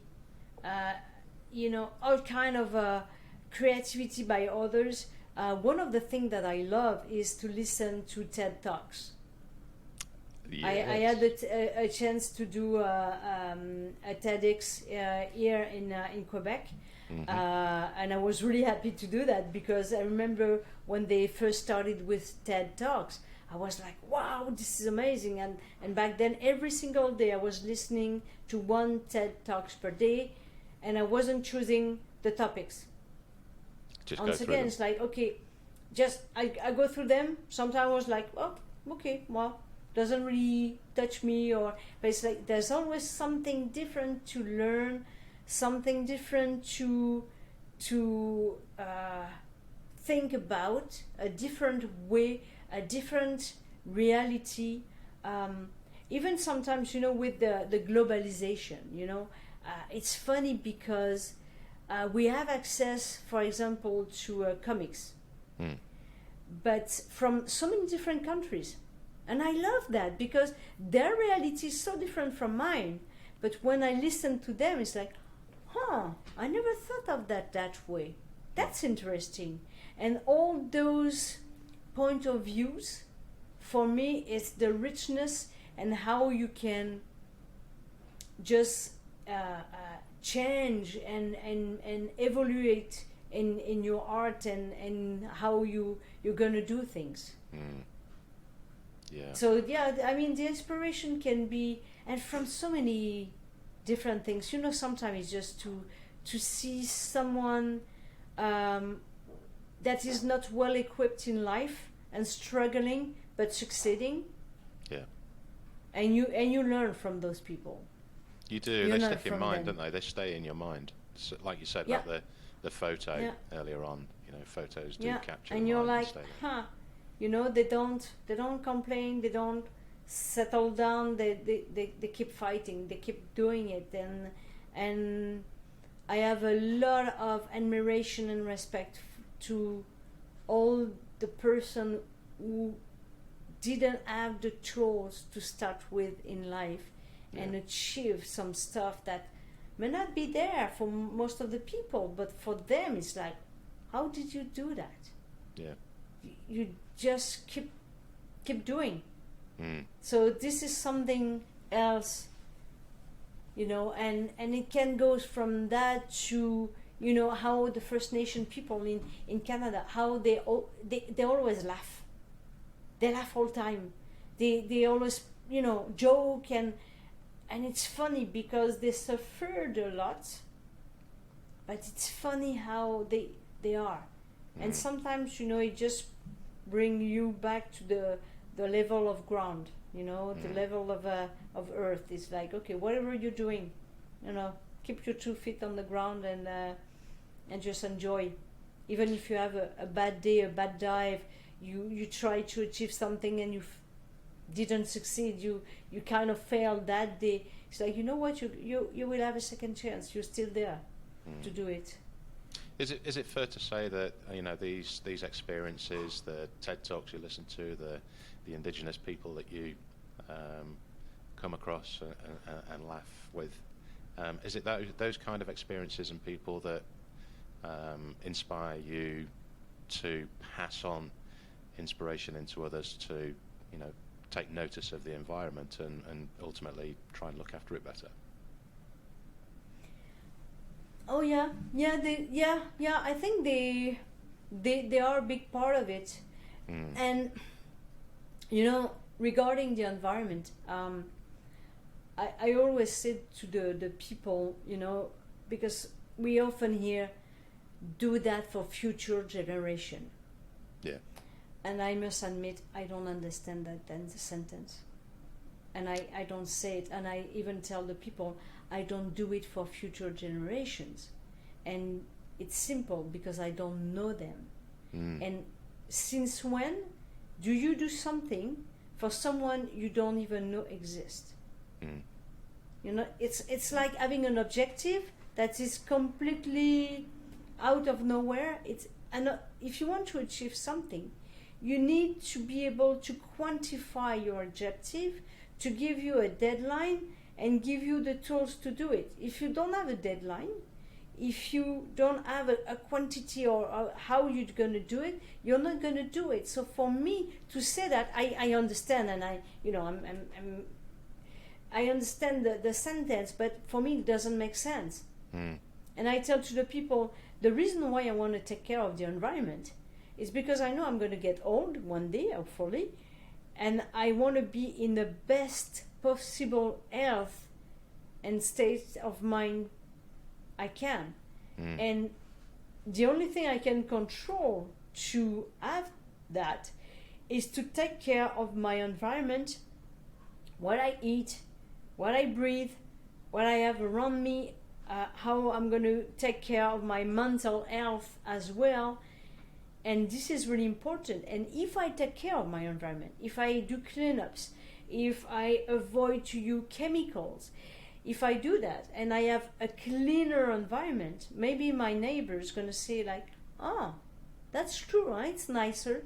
It's nice to have a garden. It's nice that the beach is clean, that the ocean is clean, that the fish is a good state of health. Maybe I should do it, huh? Because I can see the result. I can see why it's important. And for me, this is when you, talk the walk and walk the talk. When you show by doing. Yep. Example, exactly, by example. Each time we're doing cleanups, it's funny because people walk and, oh, what are you doing? Oh, you're diving there. It's disgusting. It's brown. It's muddy. Blah blah blah. You're not afraid. You're not scared. You're gonna get sick. No. And then you tell them, do you know your drinking water comes from there? Oh, really? I'm gonna show you what we found there. And I'm going to show you why it's there. So next time you smoke a cigarette, good for you, but the butt, don't put it in the water. Don't put it on the ground. Put it in the garbage. You drink a coffee, don't let the wind take the empty cup. Yeah. Walk after it. And we're doing cleanups with 250 kids from a school in Montreal each year. And it's amazing because they are the next generation that I can see, I can rely, and we can have a conversation. And I can tell them, don't judge the other generation because you're going to be judged as well. Yeah. And their stuff they did that was the best they knew back then, but it's not by putting people against each other that we're going to achieve something. For me, it's really important to say, it's the same in the diving industry. We are all in this together. And we want to do it to have better dives, better experience, to share something that is amazing. Because we're just sharing that planet. And while diving, we are amazing witness of the richness of the oceans or the rivers, whatever underwater it is. And when we dive, we can have a small net, and if we find some garbage, put it in your pocket, in your net, and then you put it in the garbage and remove it from the oceans. And each time you're doing that, yes, take your pictures, yes, share that pictures, yes, tell to the others, because the others are going to say, oh, that's true, huh? I couldn't do the same. Yeah, and it does not cost you anything. Taking care of the planet of yourself does not cost you much more. So why we won't do it more? It's and it's fun. I mean, it's funny to see when I organize the cleanups. The divers send me emails or texts and say, when is the next one? Because it's something that is make a bond.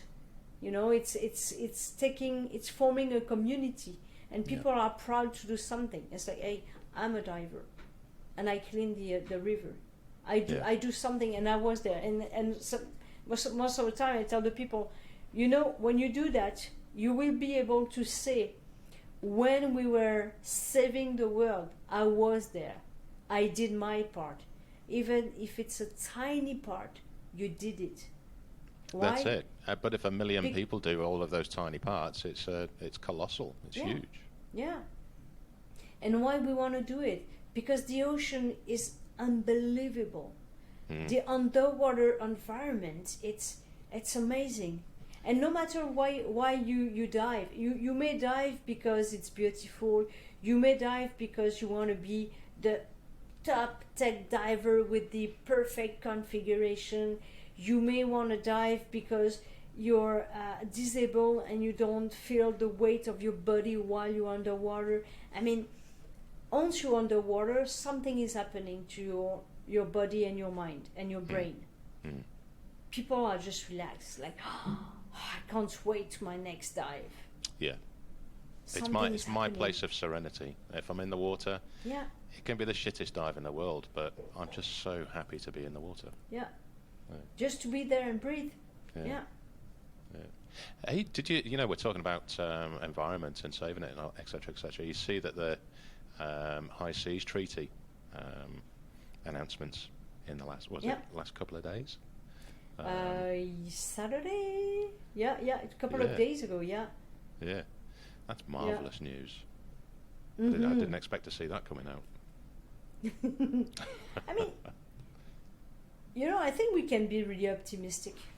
Seriously, I mean, there is a lot of things we can complain, but at some point, if you spend most of the time complaining, you put too much importance on that.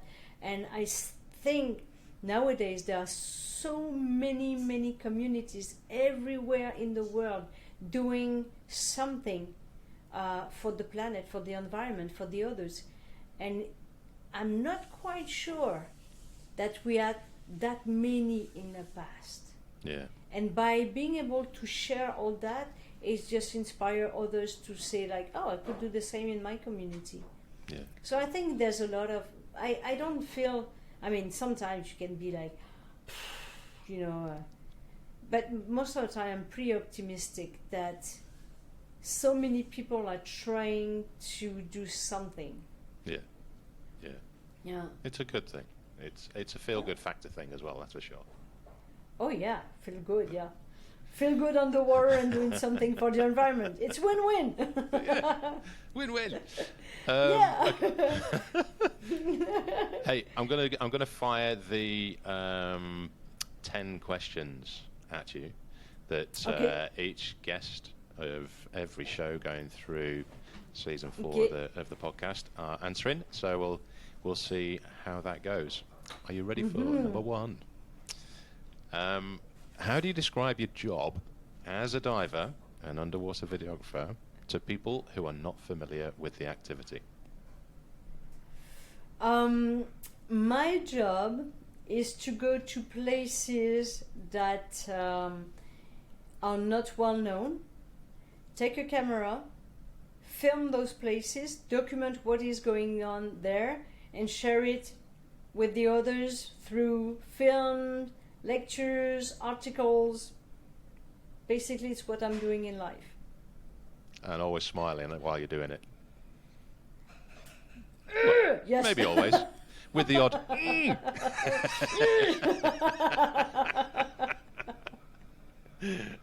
Brilliant.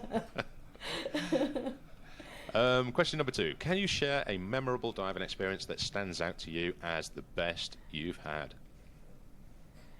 Oh my God, that question is so hard, and I'm going to be really bad because, sometimes people ask you, what is your best dive?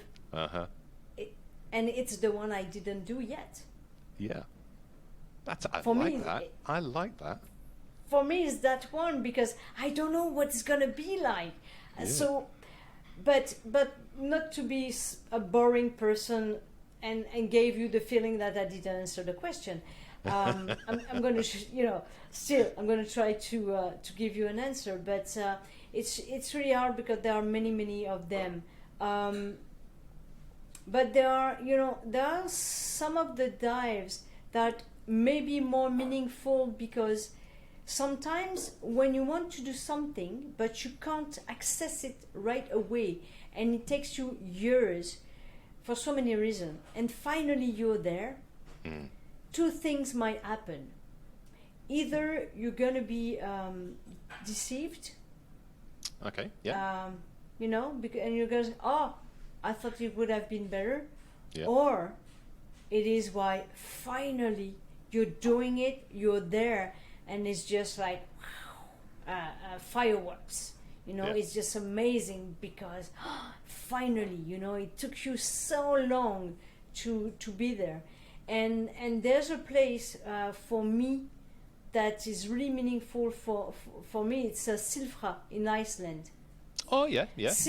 Yeah, and for many reasons. First of all, the best water in the world is in Iceland for me. Is that because of the clarity? The clarity, and you can drink it. It's like it for me. The water smell flowers. It's I don't know. It's that the water is so good. The clarity, and because it's the crack in between the continent and the geology of it. And I love Iceland. There's other places I really love, but Iceland, I love it because the beauty of the landscape, the harsh environment and purity environment, it's amazing. So that place was one of my best one, and I was lucky enough to be able to access that place before all the tourists doing some snorkel, so that was good. Okay. So we woke up and we had an authorization to go before. Yeah, otherwise I would have not be the same answer. Yeah. Because when I dive somewhere and there's 50 other divers, not interested. Yeah. No.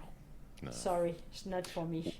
we're just planning out my 50th next year, and nice. Yeah, and I used to work in Thailand in the Similan Islands running a liveaboard boat, and it's a very popular location.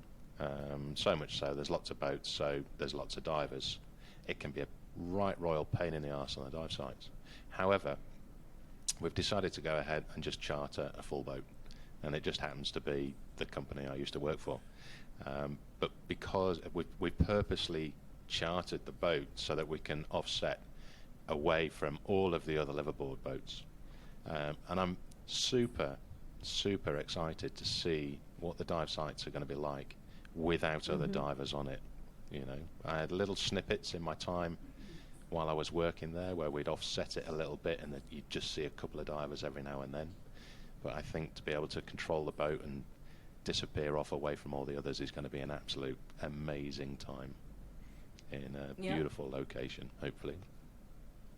And you don't experience the environment the same way. You know, sometimes you could be. I remember when we went to the Galapagos, we were at Darwin, and okay, I'm sorry, and people are gonna be maybe ashamed of me, but I'm like, yes, I'm really happy that I did it, that I had the opportunity to dive it, but sometimes being by myself in a small lake in front of a tiny fish and having that connection is more meaningful.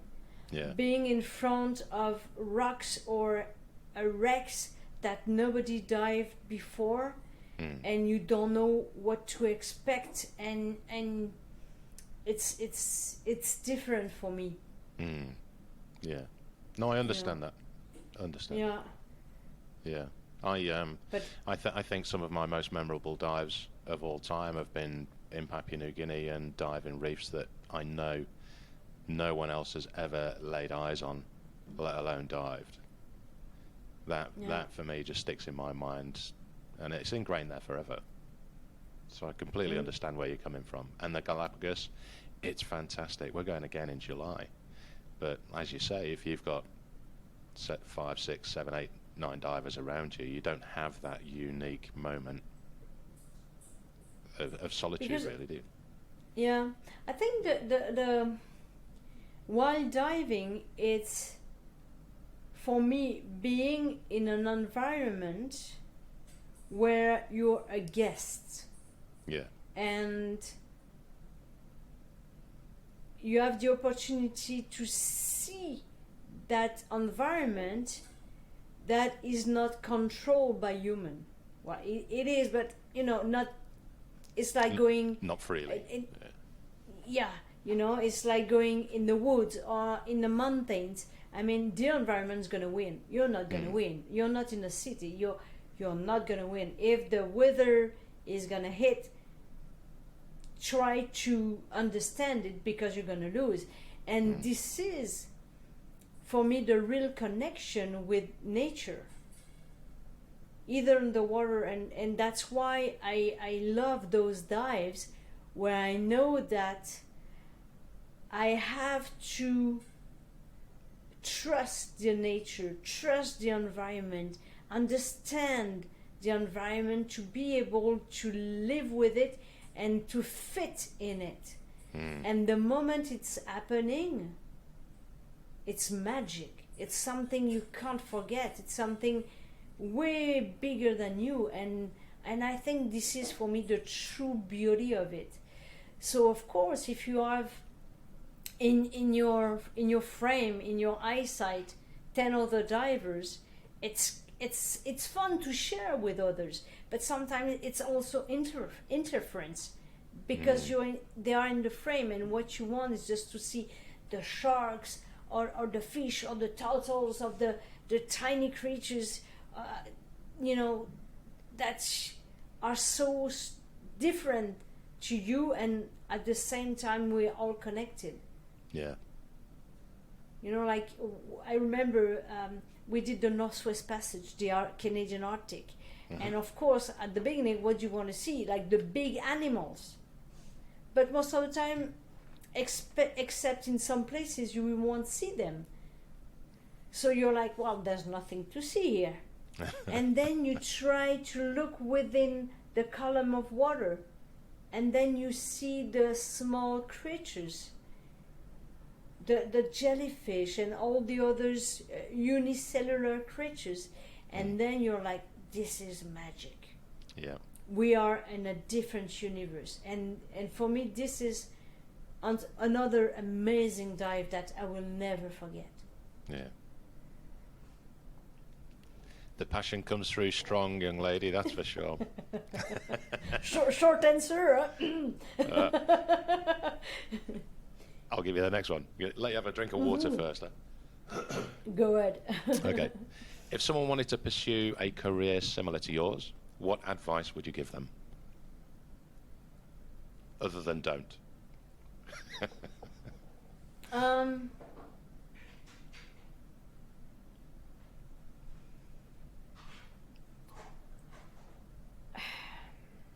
I would say, if someone would have a career similar to mine, would be follow your heart. I mean, we will remember only one life, whether we have one or I don't know, but we have just one. If you're gonna be doing something that will occupy 2/3 of your life, you better be happy with it. So if you want to do something, be ready to do a lot of sacrifice, a lot of sacrifices. It's unbelievable. Don't count the hours. There's no Sundays. Yeah. But it's the most unique and rewarding way to satisfy your curiosity. So I think the people who are doing that kind of lifestyle, because it's a lifestyle, it's not a career, it's a lifestyle. You know, I've got some friends and they are, okay, I'm going to retire in 2 years and all. And I'm like, you know what? I don't even think about it, because when I'm going to be retired, I'm going to do exactly the same thing, but maybe less intense. But it's going to be the same thing. I don't know what else I'm going to do, maybe a little bit less, because I'd be, slower, blah, blah, blah. But I do the same. So, and for me, it's a good thing, because it's a good choice, and I'm still passionate about what I'm doing, even when I'm having bad days because it's not working. I don't have the grants, or I don't have this or that, or I don't have the best tools to do it because I can't afford them, but I still, at the end of the year, have a great year. Yeah. It's that drive and determination, and that just do it kind of mentality that makes it all good, really, isn't it? Yeah. But if someone want to be rich, maybe it's not the best option. There's plenty of other jobs. No, but you have to know. You have to know what you really want from life. If it's to have comfort, if it's to have a lot of money, if it's to be about being famous, these are not the good reason. No. Because if you think it's going to be easy and all the doors are going to open, you get all the fundings and the partnerships and blah, blah, blah. No. It's not an Instagram account or TikTok account where the picture is done.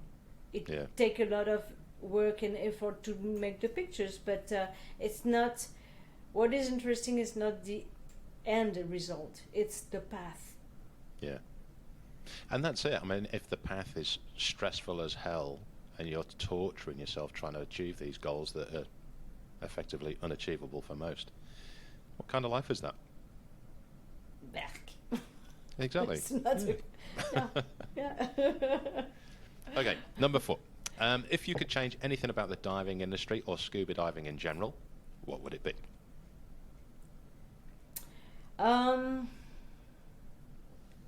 I think I would put less emphasis on the tools and more about the environment. Yeah. I mean, it's nice. And I love, don't misunderstand me. I love tools and toys. It's like, because those two words and what we're doing, they are basically the same thing, Yeah. You're buying a new tool, but it's like a toy, and you're happy with it. But sometimes I feel that it's too much about having this or that or the new thing or the new that. Yeah, but how many dives did you do? So sometimes I'm not always that comfortable about pushing people to buy stuff or buy certifications. Like, try to take the most of what you have to enjoy it the most. If you're open water, you can do amazing dives in many, many places in the world.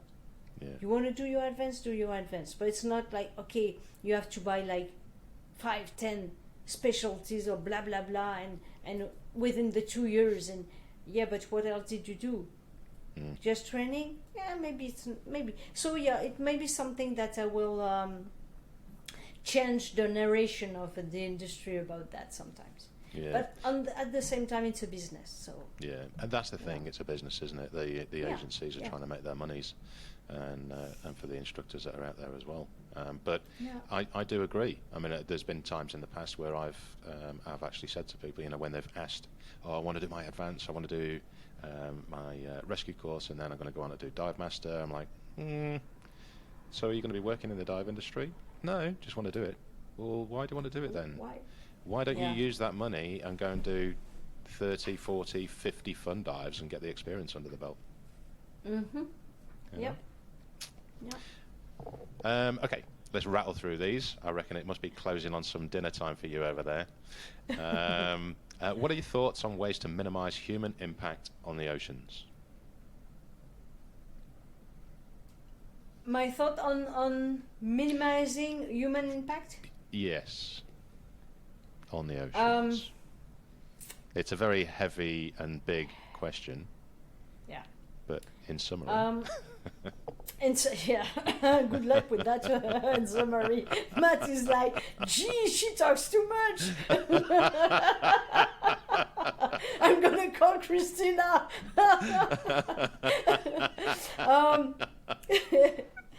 Okay. Okay. First of all, it's not us against nature. We are part of nature. First of all, but to minimize the impact on the oceans, it's like.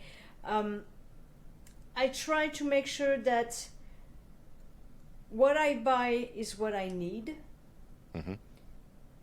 If I don't need it, I don't see why I will buy it. And if I can borrow it, I will borrow it. Sometimes it's not possible. And to minimize the impact on the ocean is just try to live in a better balance with the environment in a generally. That means you may have a big car, but you just use it when you need it, and you calculate the best way you can do your traveling to make the minimum mileage. It's another way, you know, because most of the time we have people that have big ideas of this group against that group. It doesn't work that way. So for me, it's really, when you do something, is it gonna harm your environment? Is it the best natural product that you can buy, and you have the means to buy? If you have you can afford. This is the word I was looking for. Is it a product you can afford? If there's some product that are really harmful for the environment, do you really need to use them? You know, I'm just gonna give you an example, but to clean my house, I just use vinegar. I don't have to buy tons of products for every single thing. Vinegar, that's it, and it does the trick for 99% of the stuff. So, so I think for the ocean is the same thing. We could say, you know, every time you travel, you can buy carbon footprint exchange stuff. Like, for example, when we travel, we compensate with planting trees, stuff like that, which is good. So what can you do to have a balance in what you're doing? Yeah, I think that bit there, the carbon footprint offset, I think I need to delve a little bit deeper into that one at some point, because I can't help thinking my spidey senses are up there. It's a bit open for corruption, and it doesn't necessarily say what's on the tin is actually occurring. Yeah. Do you know what I mean? Yeah. Yeah. Oh. Okay, so speaking about conservation, is there a particular conservation effort that you are passionate about? And if so, which one and why? Well, for me, the cleanups is really important. Because it's to put back nature, the underwater environment, in their natural state. So for me, it's really, really important to keep on doing those cleanups, and I will just do them most of the time locally, because it's where I live. It's where I have an impact with my co-citizen. So yeah, cleanups is really, really important.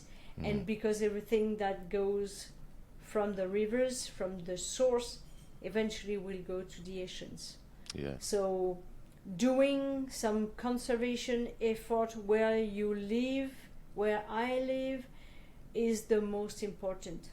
So for me, it goes from cleanups, having my own garden, growing vegetables, having my apples to do my jam, all that stuff. Even if I'm busy traveling a lot, I always have a garden, and as long as I can manage it, I will have one, because it brings you back to nature on a daily basis.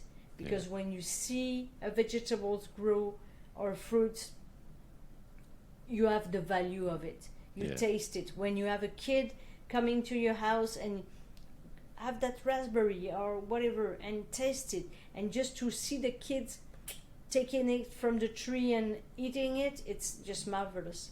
Yeah. And it's the same thing with cleanups. You know, the kids come and they helps. It's like, okay, we're all in this together once again. Yeah. Well said. Keep it local. Okay. Of the many safety procedures we have in the industry, if you had to choose one as the most important, what would it be?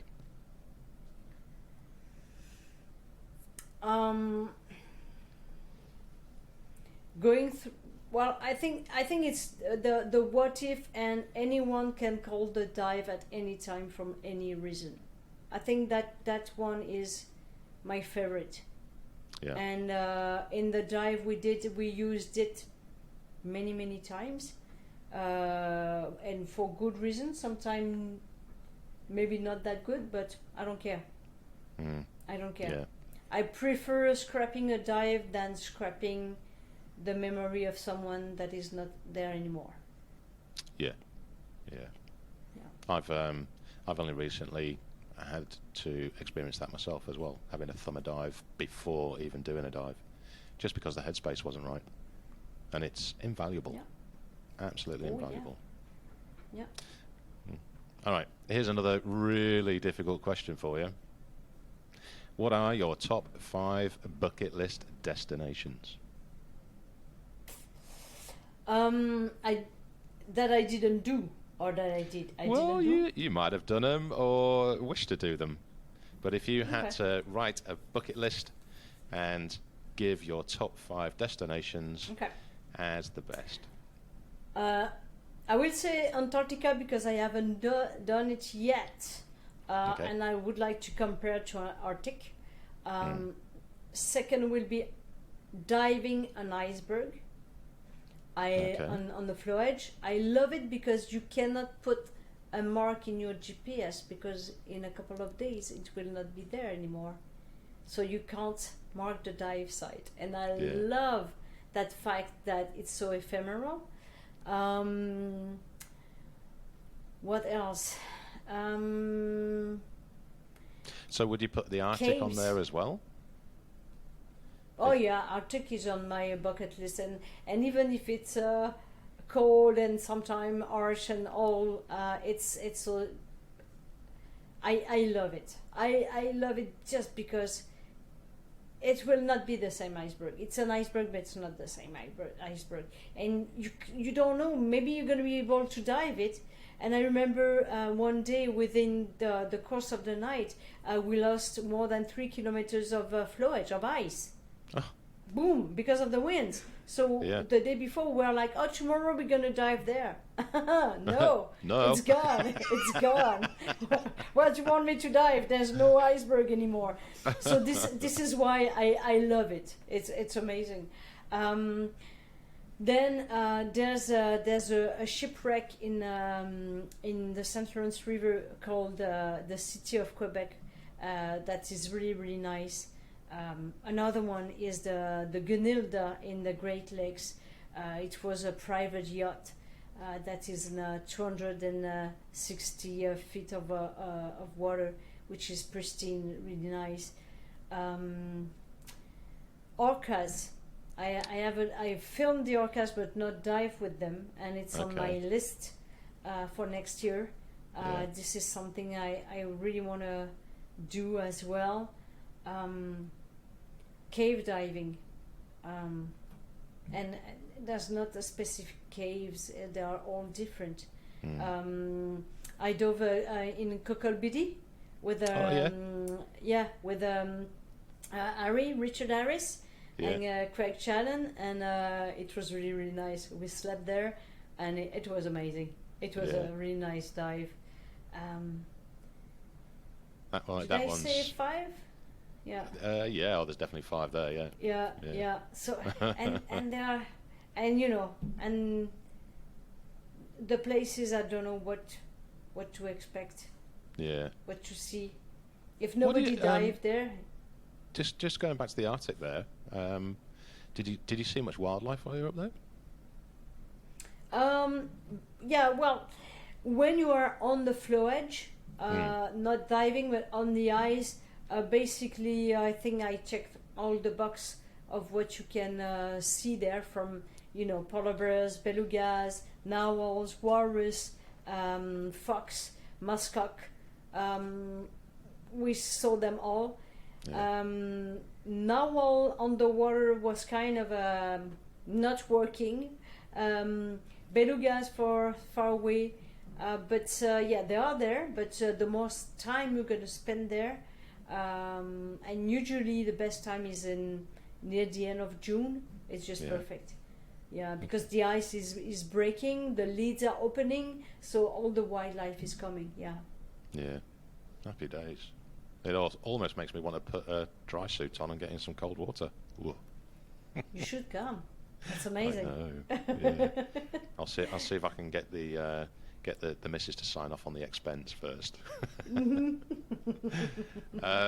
Okay, so final question on this one. How would you describe the dive community to a non-diver?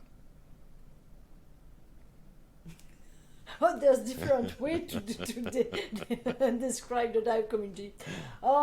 It's a bunch of people who spend thousands of bucks on equipment, compare each other equipment, and have lots of fun diving places. Yeah. No. That about sums it up, really, doesn't it? Yeah, it could be one of the descriptions. Honestly, I don't think there's one community of divers. Yeah. You know, because there's the big community, but there are many communities of divers. You know, there's the ocean divers, the wreck divers, the tech divers, the cave divers, the open water divers, the liveaboard divers, warm water only divers. But if you look at the community of divers that you met during festivals or shows like OzTek or Salon Paris or Beneath the Sea, whatever, those are people that before their own job define themselves being a diver. Because I think the value of the time spent on the water is the most important compared to the rest of their life. I think someone who define him or herself as a diver is that person that truly need to dive to be happy. Yeah. Remove diving, it's not the same person. Yeah. I think it's an addiction. It is, massively. It is an addiction. Yeah. So we are addicted people to going underwater for so many different reasons. But it's an addiction that makes us happy and participate in the good balance of our lives. Definitively. No matter the kind of divers you are. Yeah. Yeah. Beauty. Last question for you. I'll consider letting you go after that. I'd love to know or get a little insight into any future goals that you've got, and anything to do with your videography, your photography, your exploration. What's on the horizon and the long range plans for Nat? On the horizon, I really want to reach the original shore of the Innu land, of the First Nation people land.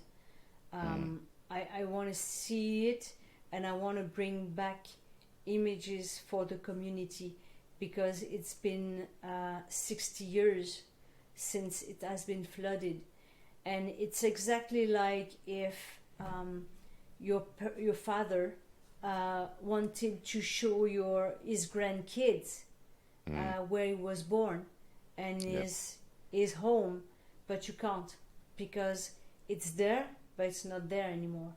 You can't access it.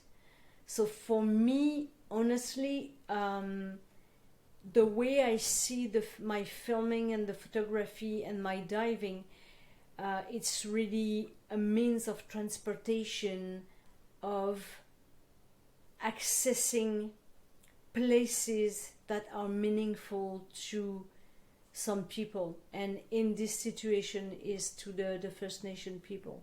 So for me, it's really important to achieve that goal. It's going to be cold. It's going to be tough. Yep. We hope we're going to have the good weather, because the weather is unpredictable. But I hope we're going to be able to reach that shore and do that dive. Yeah, this is But I have finger crossed. Yeah, we'll keep everything crossed for you from this end of the world as well. I'm sure you'll have every success. Thank you. Nathalie, it's been an absolute pleasure talking to you, and thank you so much for coming on the show. You're a true inspiration to many, many people, and I look forward to many more of your adventures, and maybe a glass of bubbles at some point in the not too distant future. Yeah, thanks a lot, Matt. A lot of pleasure talking to you. Thanks for doing the podcast, sharing the experience and the stories of so many divers is inspiring others, and this is a huge contribution to the community. This is so important to do that, so thanks for taking the time to doing it. Lovely stuff. Thank you very much. Thank you very much. Very humbling. Ladies and gents, I'm sure you'll enjoy this episode, and look forward to hearing about Nathalie's adventures. If you want to follow everything that she's doing, then I'll put all the details in the show notes. Is Scuba GOAT Under the Sea, the podcast for the inquisitive diver.